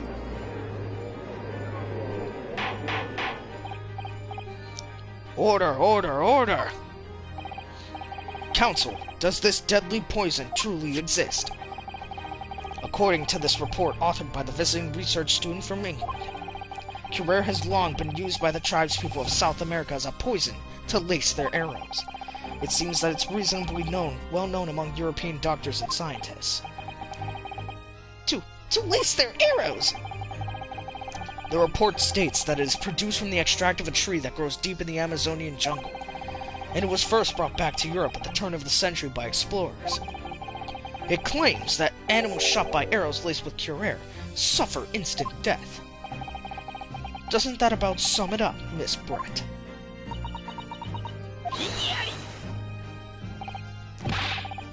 Trumpery! These aspirations are utterly trumpery! To start with, if the victim had been administered some of this so-called deadly poison, he would have been squirming and writhing in pain. The other diners would have surely noticed. That's true. What do you say to that, Inspector?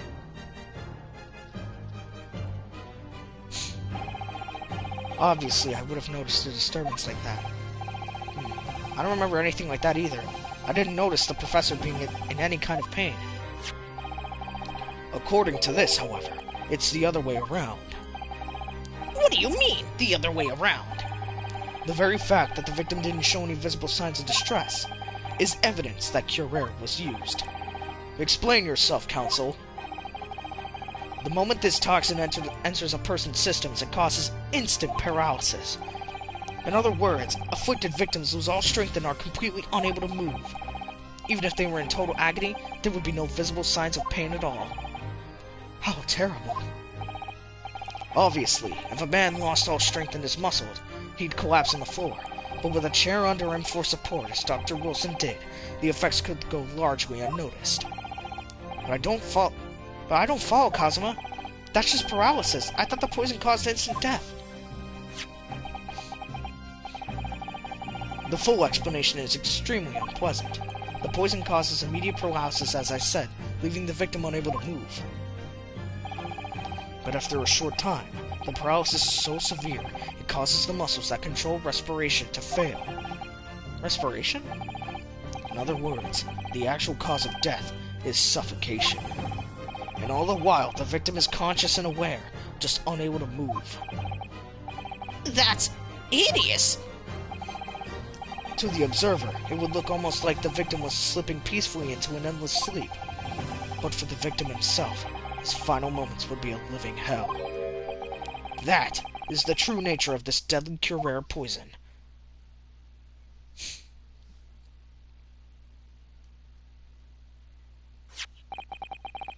And you're suggesting that this bottle, Counsel, actually contains this terrifying poison. This is all very convenient, isn't it? Hitherto, unknown poison for which there is no means of testing. What a happy tale for the defense! Ahem, if I may. All these facts, you think you're so clever, but you must... It is you who must be taught. Of course. Dear lady! So, this is how you Japanese behave, is it? What?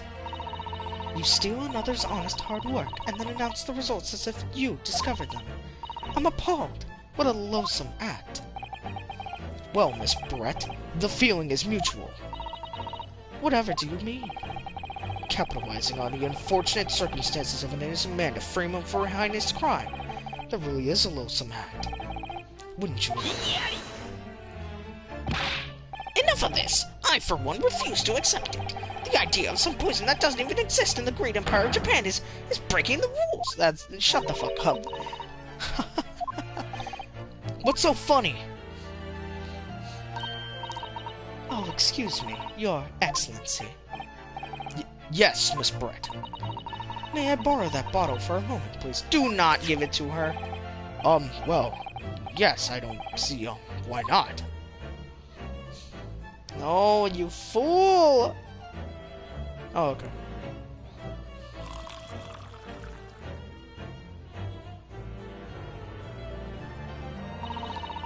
Don't get too big for your boots, you insignificant little island boys. Sorry. To an Englishwoman such as myself, this whole affair is a farcical comedy. Your little police games and these foolish courtroom antics. It's laughable, really. But I'm getting bored of it all now.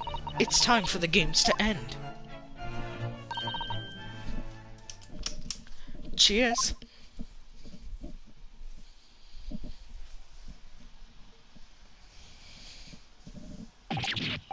Wait! What are you doing?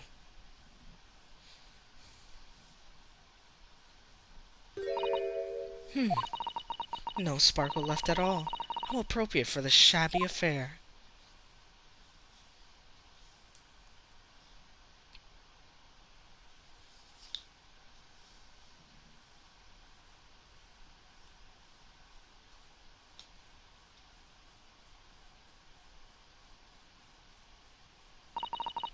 Goodness, whatever is the matter? You all look quite stunned. So, no curare. The bottle was clean. Is that what you're saying? You look quite incredulous, little boy. But of course, that's the simple truth. And thank you for presenting the findings of my research so concisely here in this grand venue. Most kind. Thank you, waiter. Now then, Your Excellency, Ah, yes, Miss Brett. I should like to be excused now, please. I think I've given more than enough of my time for the furtherance of friendship between our countries. Ah, yes, dear lady. We are most gratified with all the assistance you have given. This doesn't make sense. There had to have been poison in that bottle. So how? How did she swallow a whole glass and live to tell the tale? I don't understand it. Well, I suppose if nothing else, this little Far Eastern charade will make for interesting conversation at the next party I attend in London. There has to have been poison in that bottle. Doesn't there? But there can't have been, because otherwise she would have keeled over dead. Come on, Ryunosuke. We have all the clues now. That bottle of water contains poison. The culprit did put Curare poison into Dr. Wilson's carbonated water. The defense refuses to change its position. You're serious. Fool! Are you blind?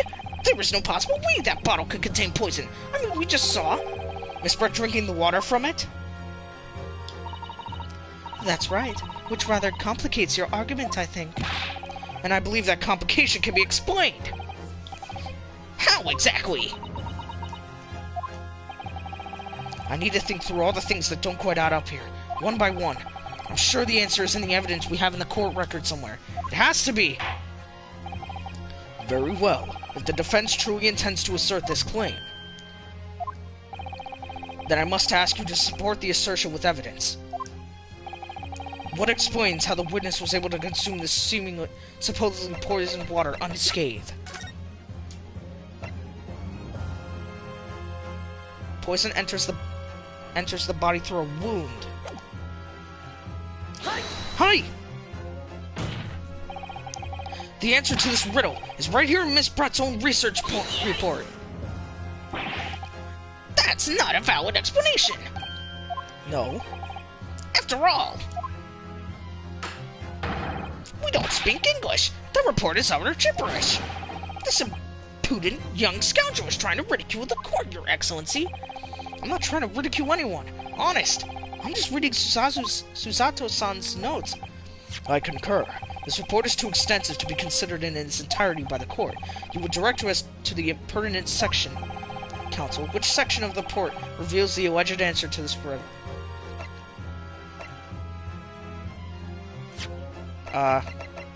Which one is it? Special characteristics.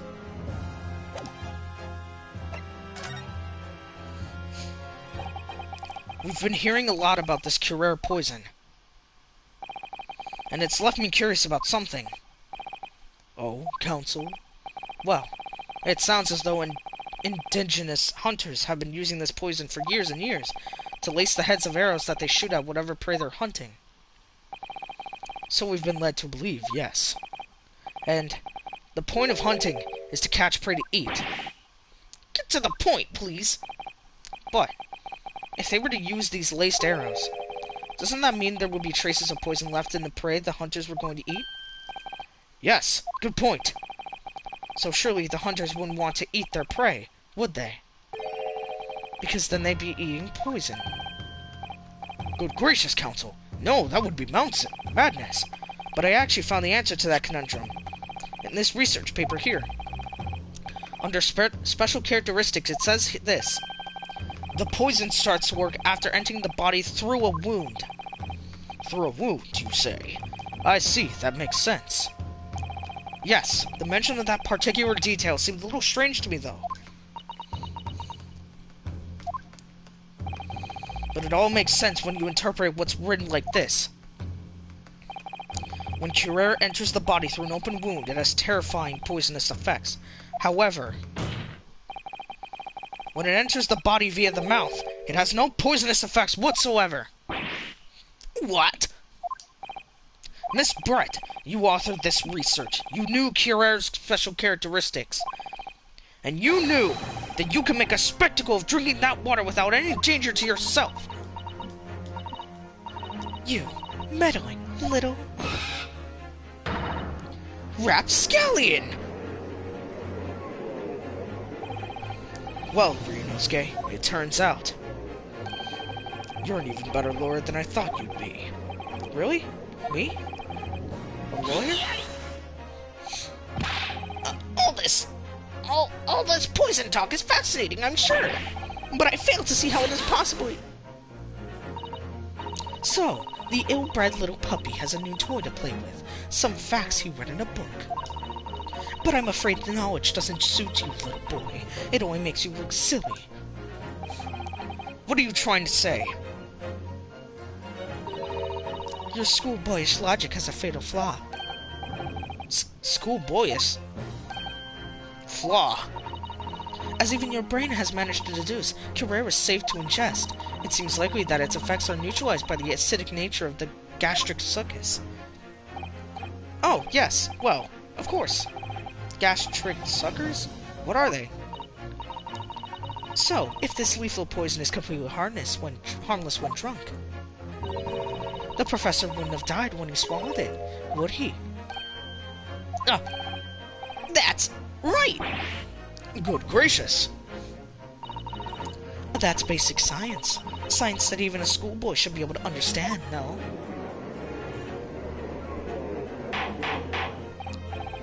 Order! Order in court! Order! The logic holds. If the lady and the professor drink the same poison, they would be affected in the same way. Are you trying to suggest? Yes, this Curare poison is completely irrelevant to the case on trial. That's right. Surely even a little cockroach like you could understand something as simple as that.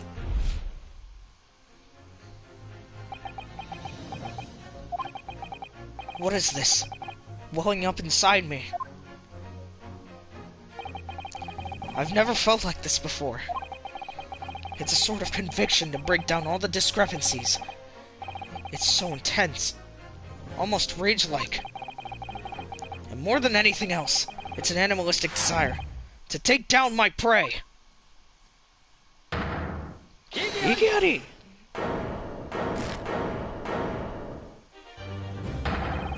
I don't think so, Miss Jezebel Bread. How dare you use that tone with me? You know very well that there is no fatal flaw here. You know exactly why, even though both you and the victim swallowed the same poison. You are alive, but Dr. Wilson is dead. Counsel, I'm sure I don't need to remind you. You must provide compelling evidence. As we now know that this poison is completely harmless when ingested. Why would Dr. Wilson alone have been killed by the Curare? Take that! As Miss Brett so readily pointed out, she drank the same water as the professor. However, there was a fundamental and fatal difference between the two diners. A fatal difference. The toxic effects of Curare are only felt when the poison enters the body through an open wound. So for a healthy person with no injuries, drinking it is completely harmless. But what if there was a wound inside the mouth of the person drinking the poison water? Inside? Yes, like the wound you might have if you had just been to the dentist and had a tooth extracted, for example. Miss Brett, you've acknowledged many times in your testimony already that you were well aware of Dr. Wilson's dental appointment that day. So that's it. You use that knowledge to orchestrate this.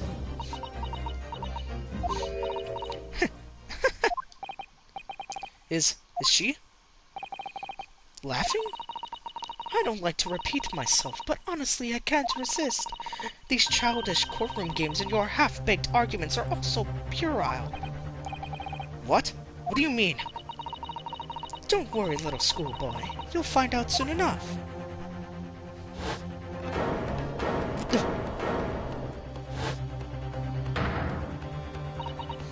You see, when you leave vital evidence lying around, you never know what might happen to it. No! I mean, it could just slip. Oh, fuck. Oh dear, how careless of me. I'm afraid some crucial evidence may have just been tragically destroyed. No! What is it? What just happened? It's the Englishwoman! She just smashed the bottle! And in the Supreme Court! What a terrible blunder! Officer, what are you waiting for? Collect up as much of the water from that broken bottle as possible. At once! You're wasting your time. This delightful carpet under my feet here was a gift from the British Empire. I assure you, it will soak up the water beautifully. You have neither the technology nor the presence of mind to recover it. How could you? You won't get away with this! You can thump the bench and shout as much as you like, little boy. But I'm afraid we'll never know now, will we? If there really was poison in the bottle or not. You. And let us not forget, we still have some very compelling evidence left intact. Isn't that right, counsel for the prosecution? Oh, of course, of course! Referring to this photographic print, I presume, dear lady. That's right. That's right. And really looking at this photograph, it's as clear as day, isn't it? The poor professor was sitting with his back to me, so of course the only person who could have shot him from the front is the little schoolboy. No, you killed the victim that day, using Curer, and then in order to frame Yunosuke Naruhodo for the crime, you waited until he picked up the pistol you would range him to find on the floor, before you shot the professor's dead body in the chest with your own hidden gun. Then in the confusion that followed, all you had to do was turn the dead professor in his chair around. You see, you had every opportunity to commit this crime. What a wonderful imagination you have, young man. A hidden gun, you say? And I shot the professor's dead body, did I? Well, I'm terribly sorry, but you don't have a shred of evidence. Exactly! And as you have nothing to support your wild claims, the prosecution's stance remains unchanged.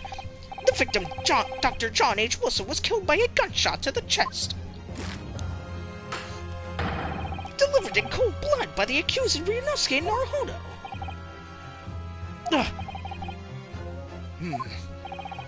This is unbelievable. How can this be happening? We had her, but now, is she really going to get away with it? The way she destroyed that evidence was obscene. Ryunosuke, yes, you've come this far, but now you're the only one who can finish it. What? What do you mean? We've lost a vital piece of evidence, it's true. So if there are any clues left for us to use now, they must be in your head. In my head? You told me before that your powers of observation were the one thing that you could really depend on. Well, yes, that's true, but I didn't manage to notice that this woman was a foreigner with a swan on her head. So think back again now. Try to remember every last detail about the scene that day. Everything you saw, everything you felt, every cover, every smell. I said cover.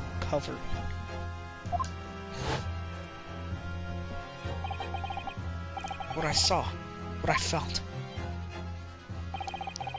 Every color?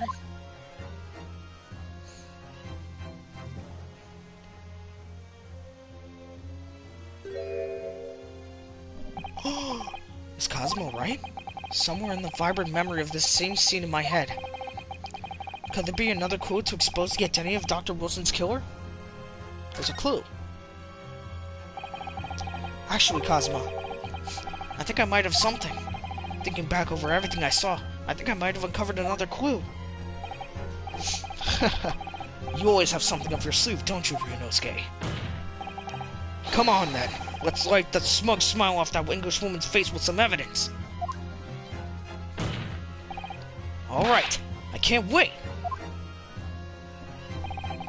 It's been niggling me for a while that something feels amiss in my memories of that day. Whatever it is, it could be the key to arriving at the truth about all this. It's here somewhere, the clue that shows who Dr. Wilson's real killer must have been.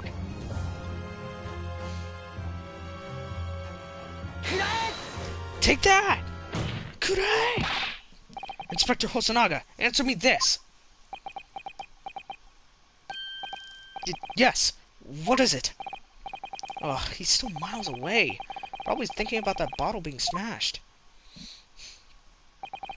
As you've said a number of times now, you strive for perfection in your investigations, don't you? Absolutely. I wondered, therefore, if perhaps you took anything else from the scene of the crime. Like, for instance, the plate of steak that you took to the victim's table that day. Wait a minute! Where are you going with that? Where are you going with this, little boy? It's just a memory that's been troubling me. What memory?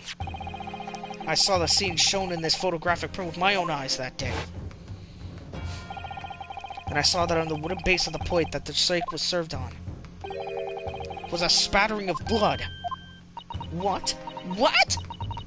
Oh, really? And what of it? Obviously, that must have happened when you shot the professor. No, that can't be the case.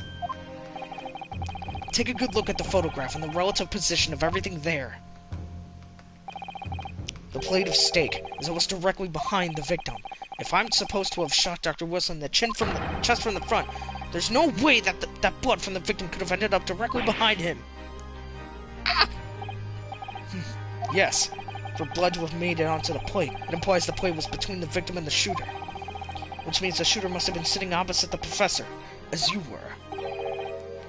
Jezebel, Brett. I beg your pardon? This is beyond ridiculous! Fabricated nonsense! Is the court seriously expected to believe something the accusers apparently just remembered seeing? Hold it!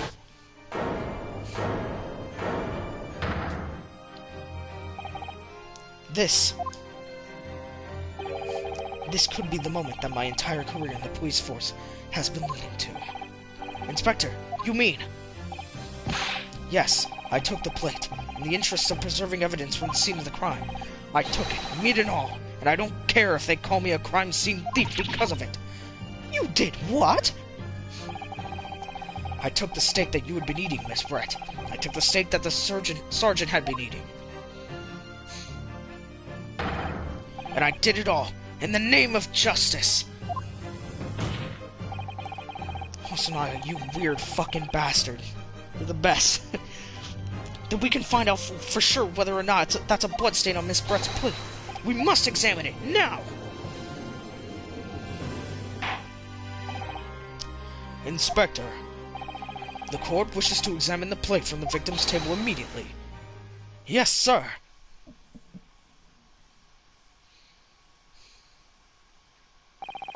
Sorry for the delay. Here is what you ordered, the steak.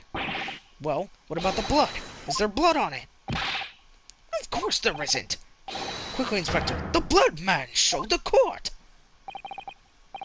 Of course, examine the plate at your leisure.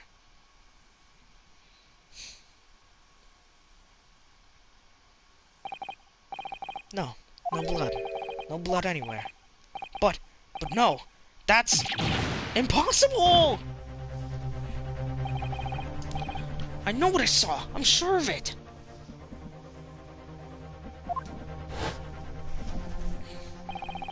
It was right there on the table behind the professor. There was blood on the side of the plate.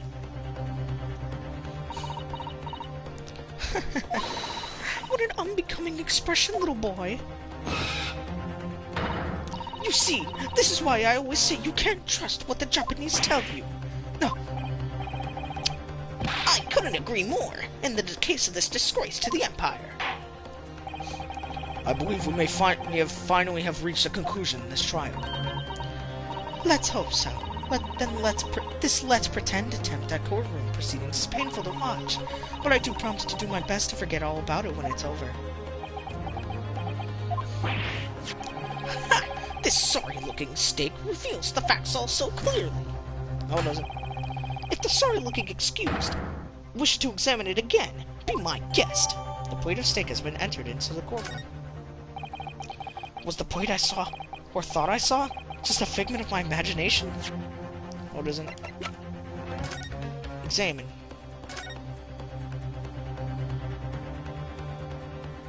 Whoa! A coin. Huh? What the world is this? I think it's a koban coin, and the hallmark is from the Hoari area, I think. No, I don't mean what is it. I mean, what's it doing there? Wait, did you say it was Hoei Koban? Yes, and apart from the meat juices, it looks to be in good condition. I imagine it's very valuable. This is the first time today that there's been talk of a Hoei Koban. I've heard of Poros before in swine, but I've never heard of bullion and bullion. And I don't think you ever will again. This is extraordinary, though. This means...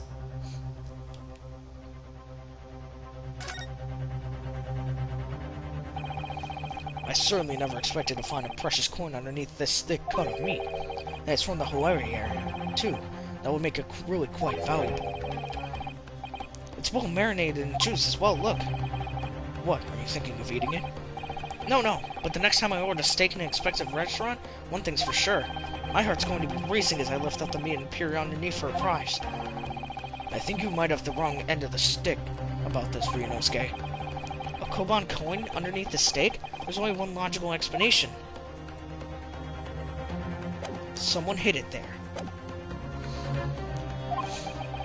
This is it now. I've lost. Ryunosuke, it's not over yet. Not until the final gavel. Never stop believing in yourself. Keep looking forward, no matter what. I believe in myself? Really? That's the best fucking advice you're gonna give me? Maybe I should at least examine the evidence for myself. I did. As the evidence requested by the defense has not been shown to be problematic in any way, I presume any further examination of evidence in this trial will be unnecessary. Does the defense have any objection? That bloodstain was going to clinch the trial for me. Can this plate of steak reveal any other clues at all? There's another clue. Your Excellency, please wait. This plate of beef is hiding another clue. Another clue that will reveal the shocking truth.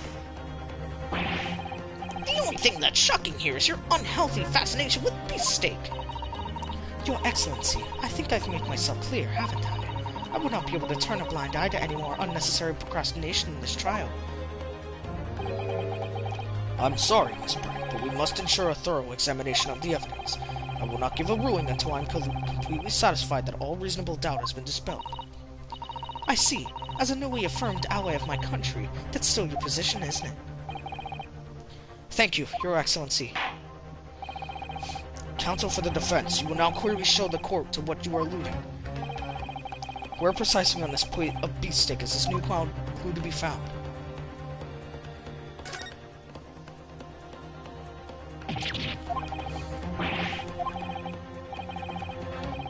We already read this. Oh, so I didn't even need to do it before.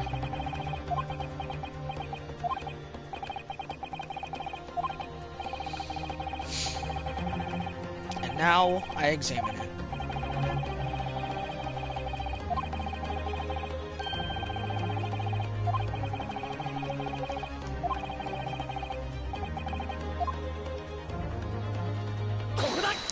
Got it! Good gracious, that's... Koban?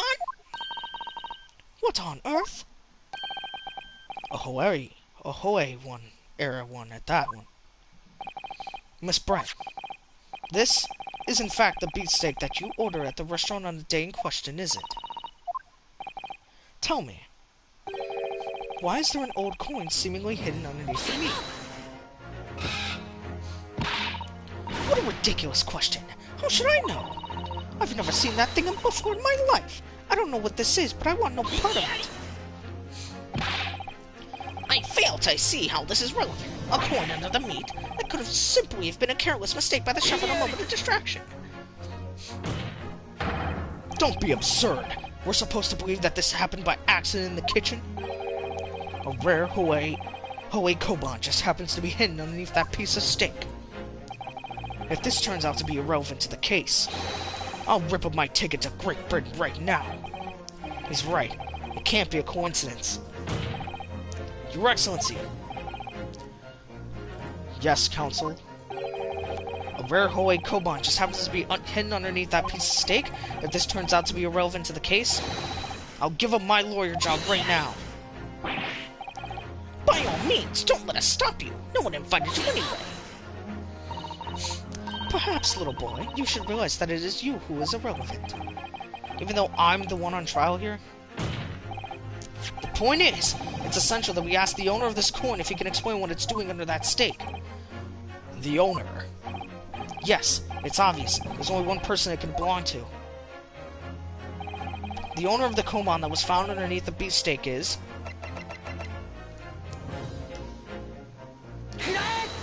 Take that! Obviously, it can only be the antiques dealer and owner of Rasute, Kyoryo Korekuta-san. Kiori, as in Mr. Cucumber something. Honestly, these ridiculous Japanese names are quite unfathomable. Yes. The old man who testified earlier alongside the military sergeant, correct? Yes, Your Excellency. I remember him saying that he was up to something with his koban coin when it happened, at exactly the moment the gun was fired. The gunshot interested me not. I was far too busy on the floor. Too busy on the floor? Sorry, what were you doing? Hunting for the treasure. Indeed, the Hoei era koban, my prized coin. Then this Hoei era koban, do you mean to tell me? No. Please, why would Korekuta-san's koban be sandwiched between the victim's beefsteak and its plate? It makes no sense. Which is why I'm asking to bring Korekuta-san back to the witness stand so we can ask him. Officer, bring both witnesses that testified earlier back in here, without a moment's delay.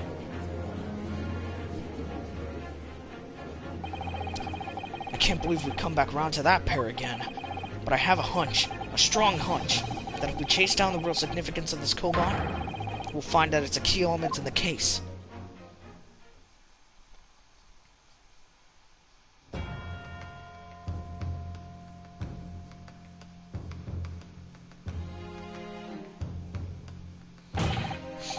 What's all this about? Why have I been called up again? Don't you realize that it's dinner time for my little baby Ido? Isn't it like 12? When my son's belly is empty, he's fiercer than a pack of wolves. Exploited by the police we were, like miserable dogs, forced to bear false witness. And when cast from this courtroom myself, I became a ruined man in a trice, worthless, withered antique. Nothing more have I to say. The sun has set on this Rasute shop owner's existence. Be that as it may, Korekuta-san, something has come to light that requires your clarification. As far as your Rasute memory serves, have you ever seen this Wag! Oh no, that guy's foot. Yes, that's it! The one! The very exact one it is! The splendid, splendiferous Hoei treasure that my rusty bones managed to misplace that fateful day. It can't be. As I thought. Young man, enlighten this decrepit old fool. Put me out of my misery. Where was my treasure? Where was my dropped? Oh, I'm not sure if it was dropped anywhere. We found your coin sandwiched between a beefsteak and its plate, soaking in the seasoned meat's juices. Sandwich? Soaking? Seriously? Clearly, it couldn't have fallen there by accident, which means somebody must have hidden it there on purpose. Somebody concealed my Hoei treasure between a slab of meat and a metal plate. Who would do such a thing? Such an unconscionable thing?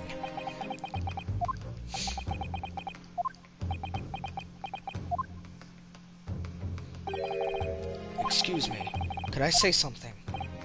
Yes, of course. Proceed, Inspector Hosonaga. I mentioned this earlier on in the trial, but I was working undercover in the restaurant in order to investigate another case. Yes, that's right. The secret undercover operation. La Carnival is a high-class Western cuisine restaurant. It attracts wealthy diners, including many foreigners. Recently, there's been a run of similarly executed thefts targeting the restaurant's rich clientele. A number of such incidents have been reported to the police bureau. Wicked crimes indeed. We wanted to nip the case in the bud quickly, especially with so many foreigners being affected. So that's why you were sent in undercover, is it? Yes, I took on the job of waiter at the restaurant in order to flush out the criminal. It seems likely that this Koban incident is the work of the same thief. So unbeknownst to us, there was a master thief at work in the restaurant on a regular basis. The place was already the scene of several crimes, it seems. I don't know about the master thief part, but the identity of the person who stole and hid Korikuta-san's Koban is all too clear. What? What? I think the court would like to hear the defense's view on this matter. Tell us, who is the despicable scoundrel that stole Korikuta-san's Koban and hid it under the stake? Take that! Obviously, it can only be you. Sergeant Iyesanosa! What? How? How dare you? You monster! Monster? I stole that Koban, did I? I'm the master thief of La Carnival, am I? You're seriously accusing me of these crimes, cadet? But it wasn't me, it was Ido! Ido was the mastermind behind all of this.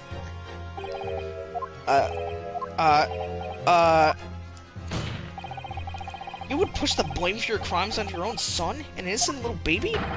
It's you as the monster, Sergeant Nosa.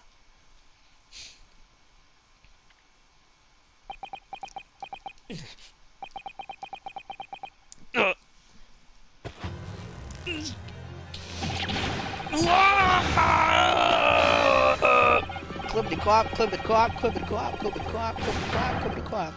Gah! There goes his back.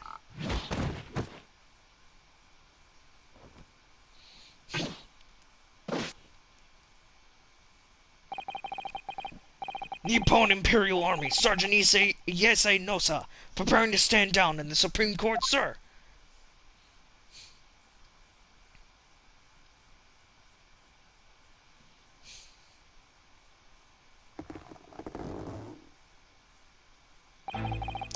Do any of you know of the extraordinarily low wages the Nippon Imperial Army pays those it expects to keep our country safe?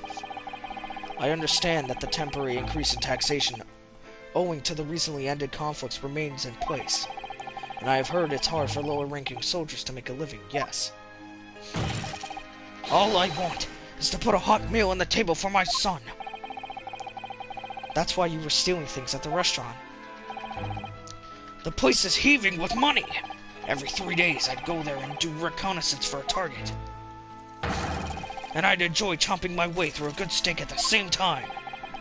It sounds like he doesn't bother with a knife and fork even, which is worryingly believable. And your target that day was the old man in his Koban.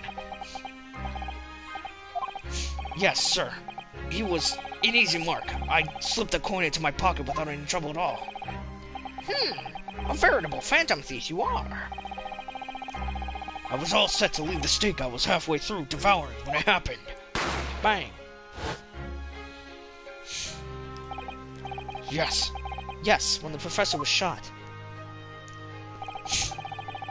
I knew that if the police conducted a search and found the coin in my pocket, I'd be finished. Idle too.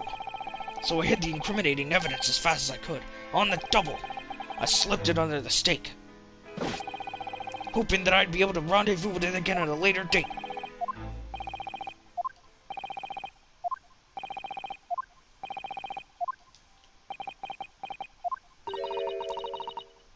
This is ridiculous. Perhaps you could carry on with this absurd prattling in your own time. Well, Miss Brett. Oh, of course, dear lady. How rude of us. I'm quite sure there's no need to detain you any longer at all. May the esteemed gentlewoman please be executed. Excused. Executed. Be excused, your excellency. Indeed. The theft of the Koban was clearly perpetrated by this baby-saddled sergeant. It would certainly appear to be unrelated to Dr. Wilson's murder. No, it's completely related. Of course it is. Hiding a coin under a lump of meat. The sheer nonsense of such an idea astounds me. Nonsense, is it? Well... Oof. And as for picking up your steak and biting into it without using a knife and fork, it's beyond nonsense. It's pure madness. Very well. Now that all questions concerning this witness's testimony have been answered, I see no further justification for detaining her. Miss Brett, you are free to leave. Thank you, Your Excellency. Good luck, everyone. And good day. Ryunosuke, what's the matter with you? This is no time for daydreaming.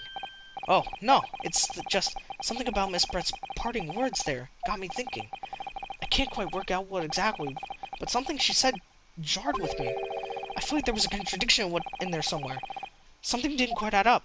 If that's the case, don't just stand there thinking. Make your voice heard. Sorry?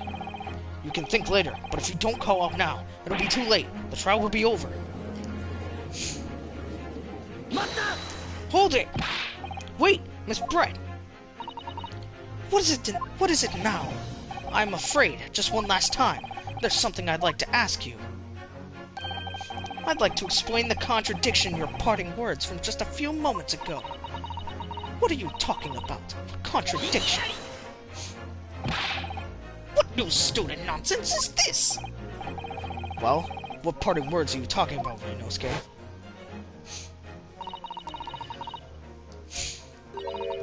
The sheer nonsense of such an idea astounds me. And as for picking up your steak and biting into it without using a knife and fork, it's beyond nonsense. It's pure madness. Yes, I'm right. What she said there will expose an undeniable contradiction. I'm going to need to see evidence, counsel. If Miss Brett's words truly are contradictory, where is the evidence to prove it? Not that one. This one. Yep. On away. Duh. This one. Take that!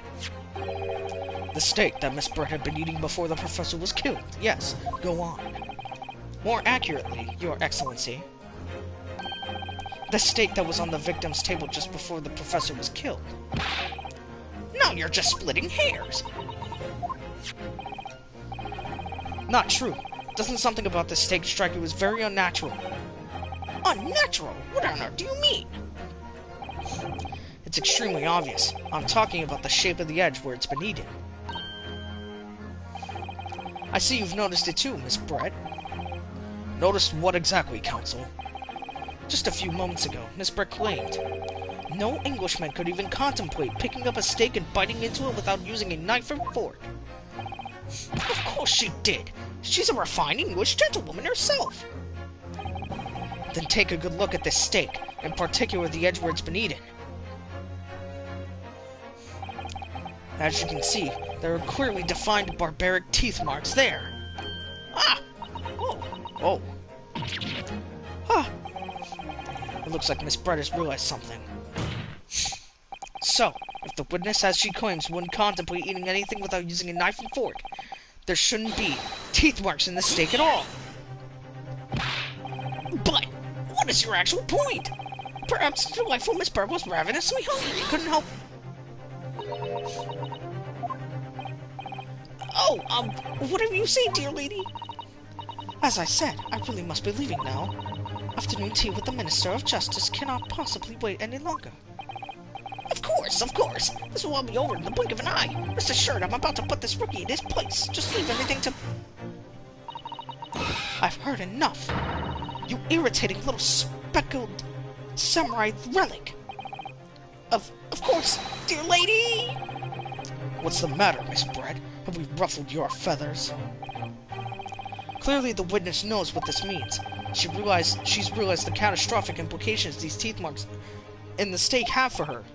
Ryunosuke, do you know where you're going with this? Yes, now at last, it's all come together.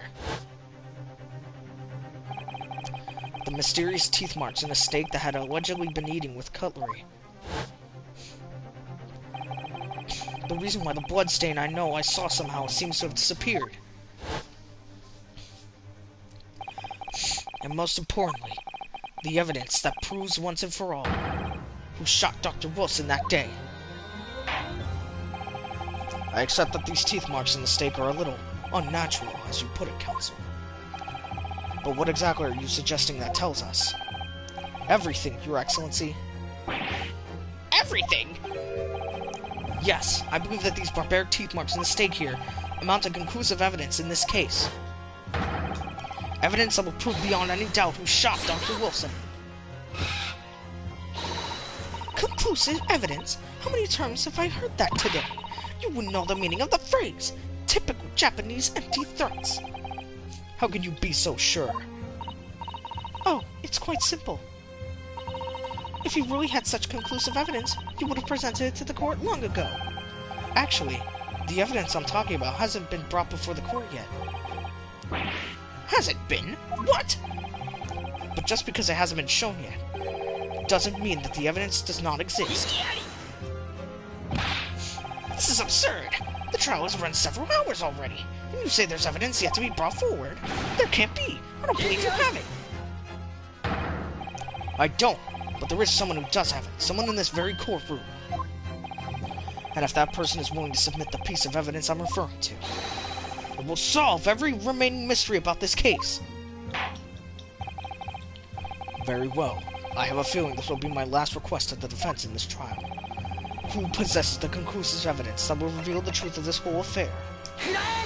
Take that! The answer is obvious. It's Inspector Hosonaga. What? I have it? Yes. You think I've been withholding conclusive evidence? That's ridiculous! No, I'm not saying that. Everyone's attention has been focused on this steak with the teeth marks. Yes. Now, earlier this afternoon, Sergeant Nosa told the court the following. I'd enjoyed chomping my way through a good steak, and as well as admitting to stealing Korikuta-san's coin, and he told us that he slipped it under the steak. You watch it, cadet. I'm a superior officer. Sergeant Nosa, could you please confirm something for me? Was the steak that you put the coin under, in fact, your own steak? Attention! Affirmative, of course. I might be a soldier in the Imperial Nippon Army, but still. I'm not brave enough to ask a foreign gentlewoman if she'd mind me manhandling her meal to hide something in it. In other words, the steak that the detective submitted as evidence earlier was in fact Sergeant Nosa's meal. But that makes no sense! That plate was taken from the victim's table! Yet the gentlewoman doesn't take bites out of her steak, nor did she have any opportunity to steal the coin. Of course I didn't steal it. To even suggest that such a thing would be an affront to the entire British Empire. Well then, how do you explain this paradox? Exactly! Surely you're not going to suggest that the sergeant switched the two steaks over.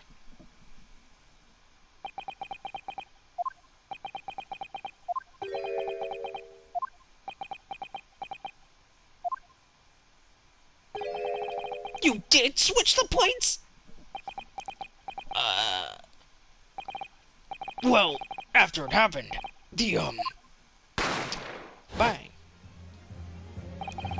When I saw the civilian had been murdered right in front of my eyes like that, I panicked. As I said, I immediately lifted my snake and hid the coin underneath it. But then when the waiter announced he was an undercover policeman, I thought I'd had it. If he decided to investigate my slab of meat, that'd be it. I'd be getting my marching orders. So when the cadet here was arrested and not taken off to the kitchen, I seized my chance.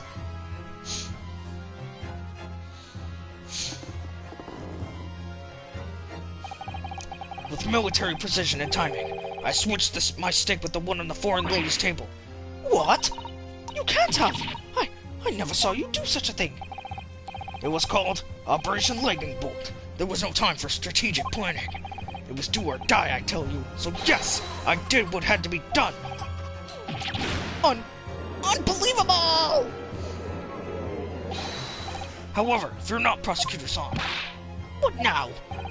I swear in the brass buttons of my uniform. That is all I did, sir. Oh, you did? That's plenty, Sergeant!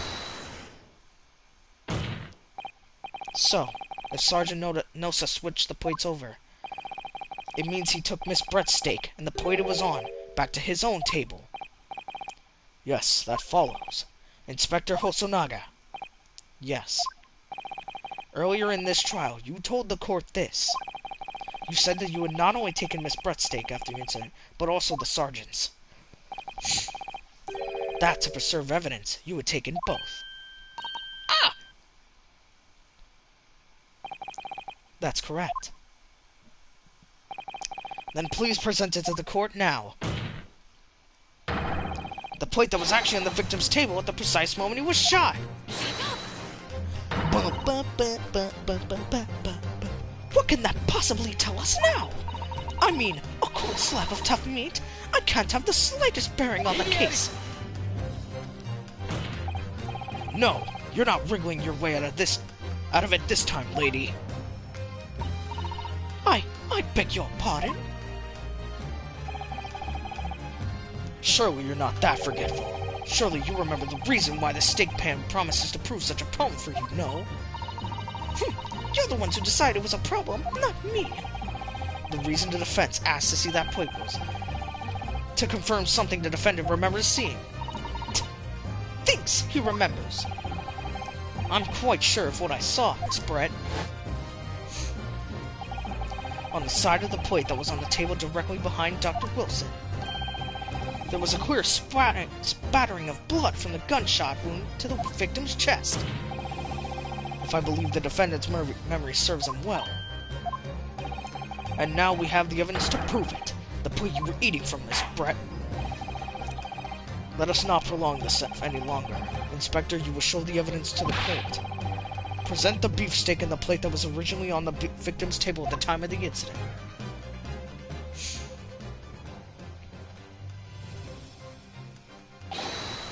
Yes, sir!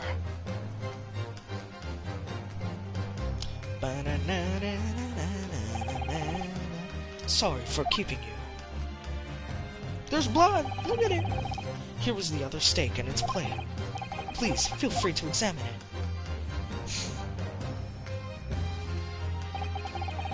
The bloodstain. It's clearly visible. Look! Hi! Now this makes everything clear. The blood you can see on the side of the plate shows that at the moment the victim was shot, he was facing the table with his back to me. In other words, it's impossible for Naruhodo-san to have shot the victim. Ah! It can't be! In fact, there's only one person who could have possibly shot Dr. Wilson from the front. I'm sure everyone knows by now who that person is. That's right. Miss Jezebel Brett. It's you!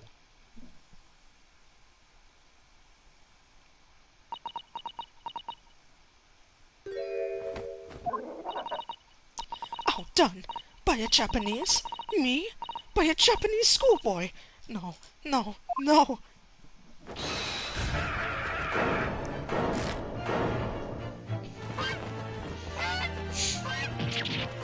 Yeah! That was a legitimate fucking swan on her head. Why would you make that a hat?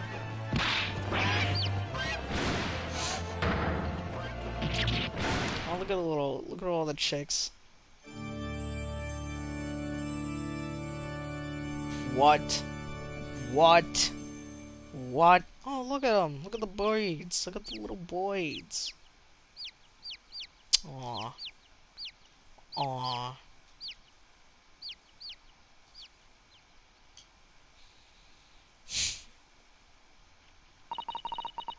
Please excuse my little outburst. I briefly lost my composure. Most unbecoming behavior for an English gentlewoman. Forgive me. Well, Miss Brett, I think it's time you told the court what actually happened that day. The truth this time.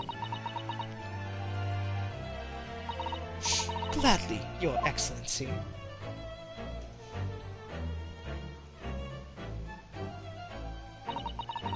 It was I who took the professor's life using Curer. As you surmised, I chose that particular day for one very important reason. The professor had a dental appointment for the extraction of one of his teeth in the morning. So you plan to kill the professor knowing that no trace of poison would be found in his water, because your cure is unheard of in here in Japan. Yes.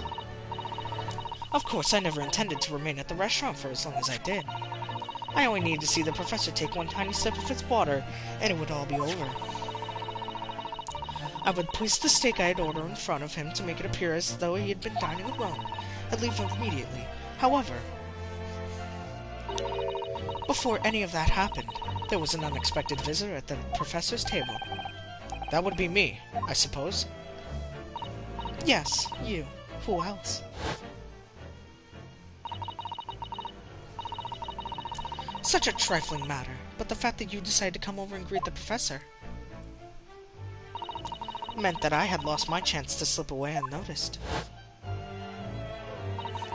In due course, the professor took a sip of his water and was paralyzed. I made sure he was sitting in his chair such that he wouldn't fall. There was no going back at that point, so I concocted a plan on the spur of the moment. A plan to pin Dr. Wilson's murders on this innocent man. I happened to know that the professor always carried a gun. I decided to use that fact to my advantage.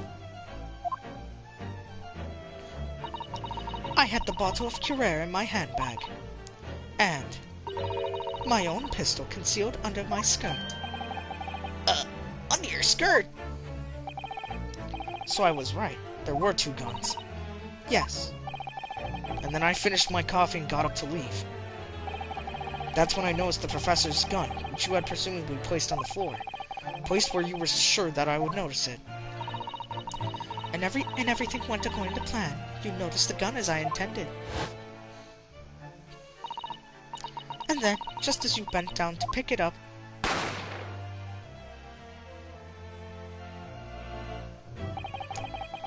that's when you shot the professor with your own gun, even though at that point he was already dead. Naturally, the gunshot caused a commotion, at which point the waiter appeared. Obviously, I assumed Naruhodo-san was the culprit and apprehended him. I took him to the pantry that adjoins the kitchen and locked him inside. That's when I took the opportunity to turn the professor in his chair around. Because, of course, you needed to make it look like the defendant had shot Dr. Wilson from where he'd picked up the gun.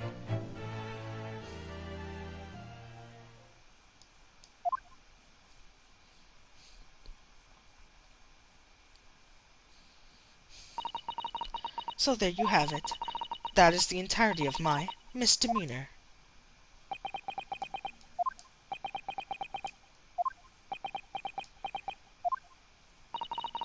Your Excellency? Yes. I wonder. Might I speak with you in private later? I shall call on you. Thank you. Good day then, everyone. I hope you can forgive me, Naruhodo-san.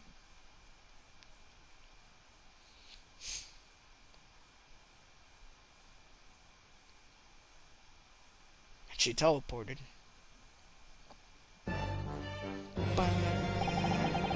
It would seem this trial has finally run its course. I presume the prosecution is in agreement. This can't be! Taketsuchi Achi does not lose! Not to the likes of this rookie student! You'd better start getting used to tough opposition. Arg! Ryunosuke Naruhodo! What? Yeah? This insult to the Achi family name will never be forgotten! You've become conceited with age, Counselor, but the old have to stand aside and make way for the new. It's the way of the world. May you never forget that.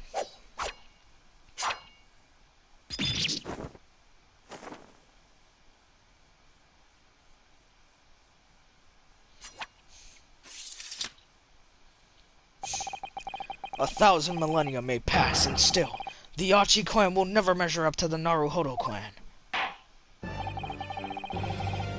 This trial in the Supreme Court of Japan will, I believe, go down in history as the start of a new chapter in our country's judicial system.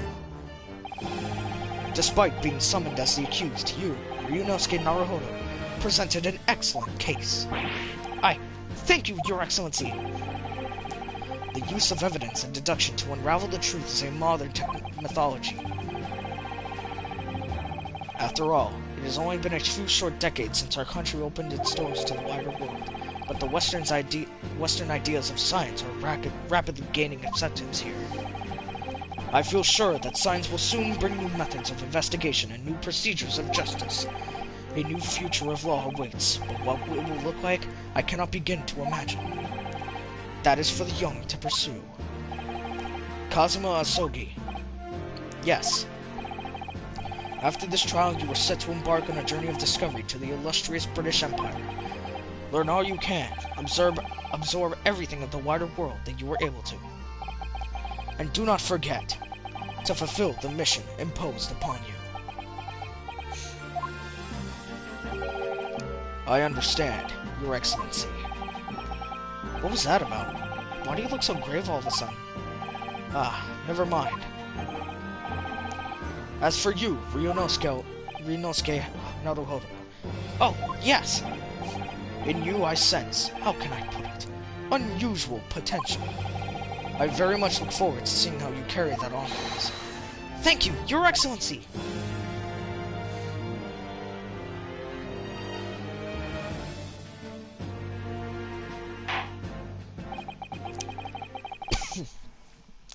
It is time to deliver the final verdict. I hereby find the defendant, Ryunosuke Naruhodo, not guilty. Woo!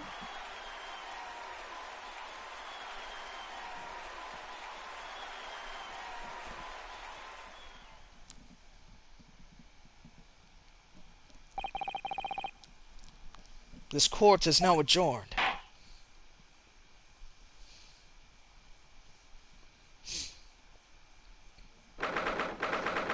November 22nd, 2:46 p.m.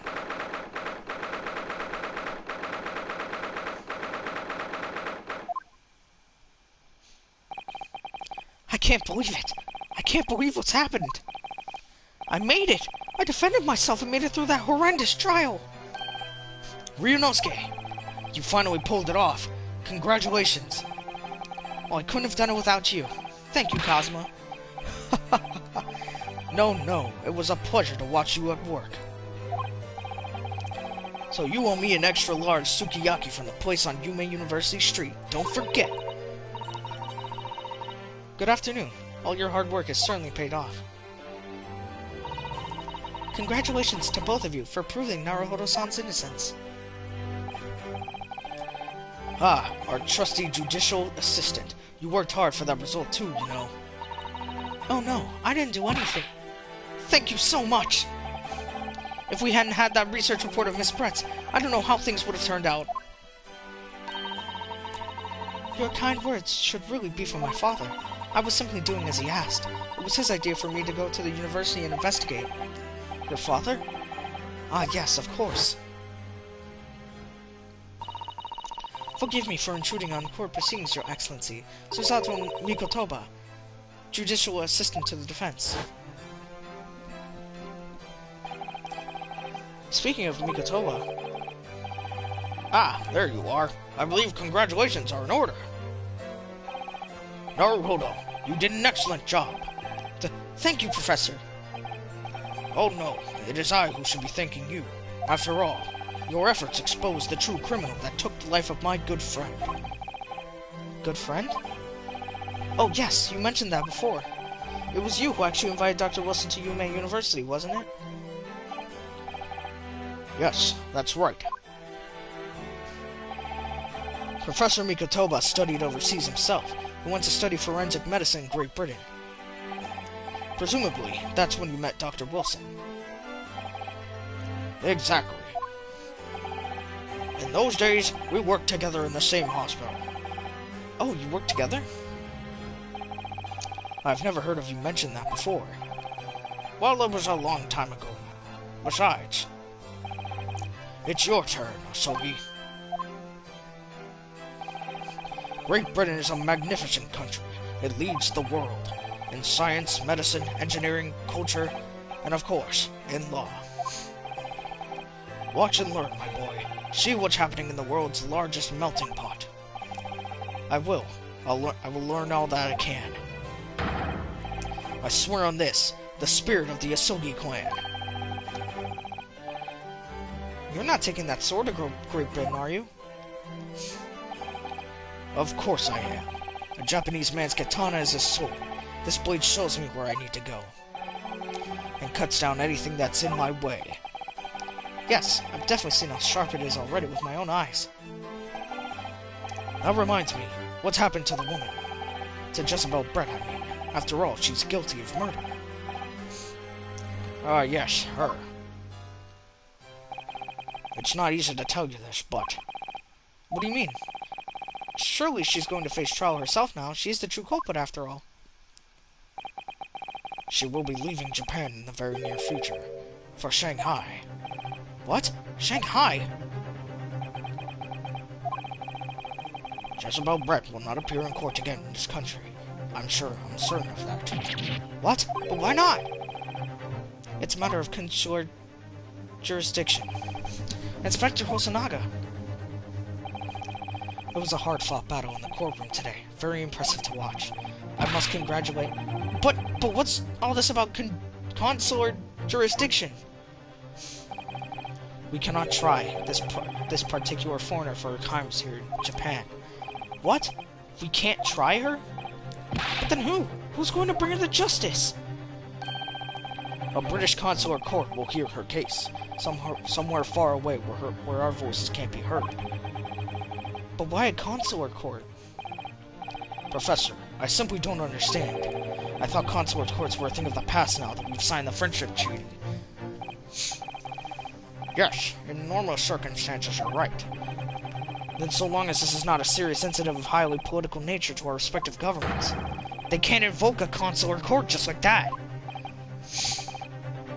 Oh, can't they? Yes, she's a student, but it doesn't justify our government's making secret agreements about her fate, does it? My nose. Something strange is going on. So Miss Brett can't be held accountable for her actions here in Japan. I'm afraid for that for the young student. Today's trial was nothing more than a game all along. There was never any danger of comeuppance for her. I don't believe it! The British government's Foreign Affairs Ministry has demanded that we hand over custody of Miss Brett. They're obviously taking this case of a foreign student committing murder very seriously. But it's all going to change from now on. We can make it change. This is a time of great turmoil. This new era heralded by the start of the 20th century. One day, I have no doubt, that woman will receive the judgment she deserves. Yes, change is coming, and we're the ones driving it.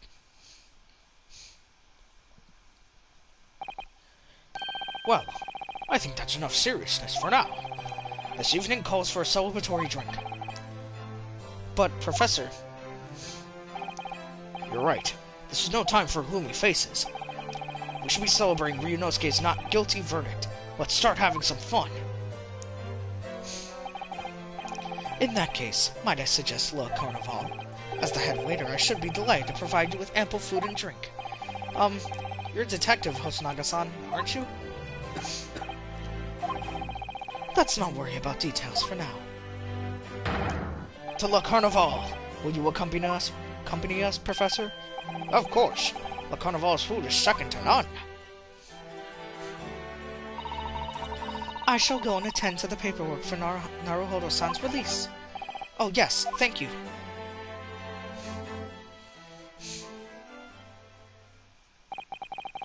So Jezebel Brett won't be tried here. I suppose that means I'll never know. I'll never find out why she killed Dr. Wilson. Kazuma. Yes, Ryunosuke? I just wanted to say thanks again, that's all. You really saved my skin today. I didn't do a thing. You were the lawyer in there, weren't you? That defense was all your own work. Your skills made the difference, though. One day, I bet you'll be the best lawyer in the world. I'm not so sure about that. To be honest, something kept recurring to me over and over again during that trial. I couldn't help thinking that maybe you're the one destined to become a great lawyer, not me. What? Come on, be serious. If I helped you today, it was only right at the very start of the trial. But you have a natural talent for it. For being a defense lawyer. Oh no, not me. All that tense verbal combat? I never want to go through that ever again. I did what you told me to do. That's all. Because I knew I could trust you. That's the point. Sorry? What do you mean, that's the point? Listen, Ryunosuke. Do you know what the most crucial weapon is that any lawyer needs in order to win? Knowledge of the law? No. The ability to believe. To believe? To believe what? A defense lawyer has to fight for his clients. He has to believe in them at all times. Like you believed in me when I said I didn't do it? I'm human, just like you. I don't have some superhuman ability to know the truth. But you have to make a choice about what to believe in, and stick to it when you're defending someone. Sometimes in the courtroom, you can really be backed into a corner. But being able to remain faithful to what you choose to believe in, even then, well, that's not something that anyone can do. It takes a special kind of person. Believing in your client. Just look at today's trial. I'm a student lawyer with precious little real experience, but you never stopped believing in me. Well, You faced seemingly hopeless situations time and again, but you never stopped looking for the truth. And in the end, you found it, through your own efforts, because you never stopped believing in me. Believe in the me that believes in you! Thanks, Kazuma.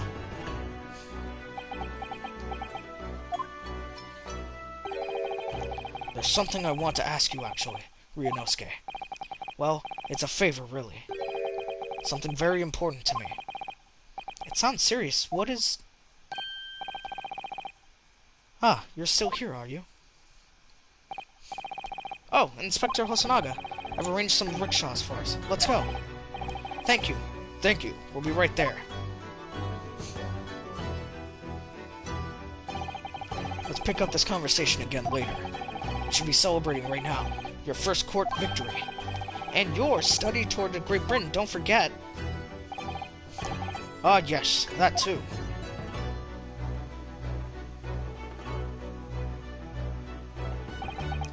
So my very first trial came to an end. Kazuma. Professor Mikotoba. Suzato-san, who acted as my assistant. Inspector Hosonaga, who didn't really play much of a part, but still. It was because of the help and support of all these people that I managed to get through that trial. But more importantly, Kazuma hadn't yet managed to ask his favor of me. Little did I realize just how much it would change my life.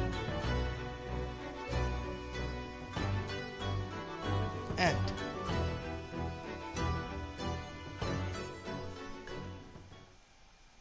Trophy earned. Defense debut.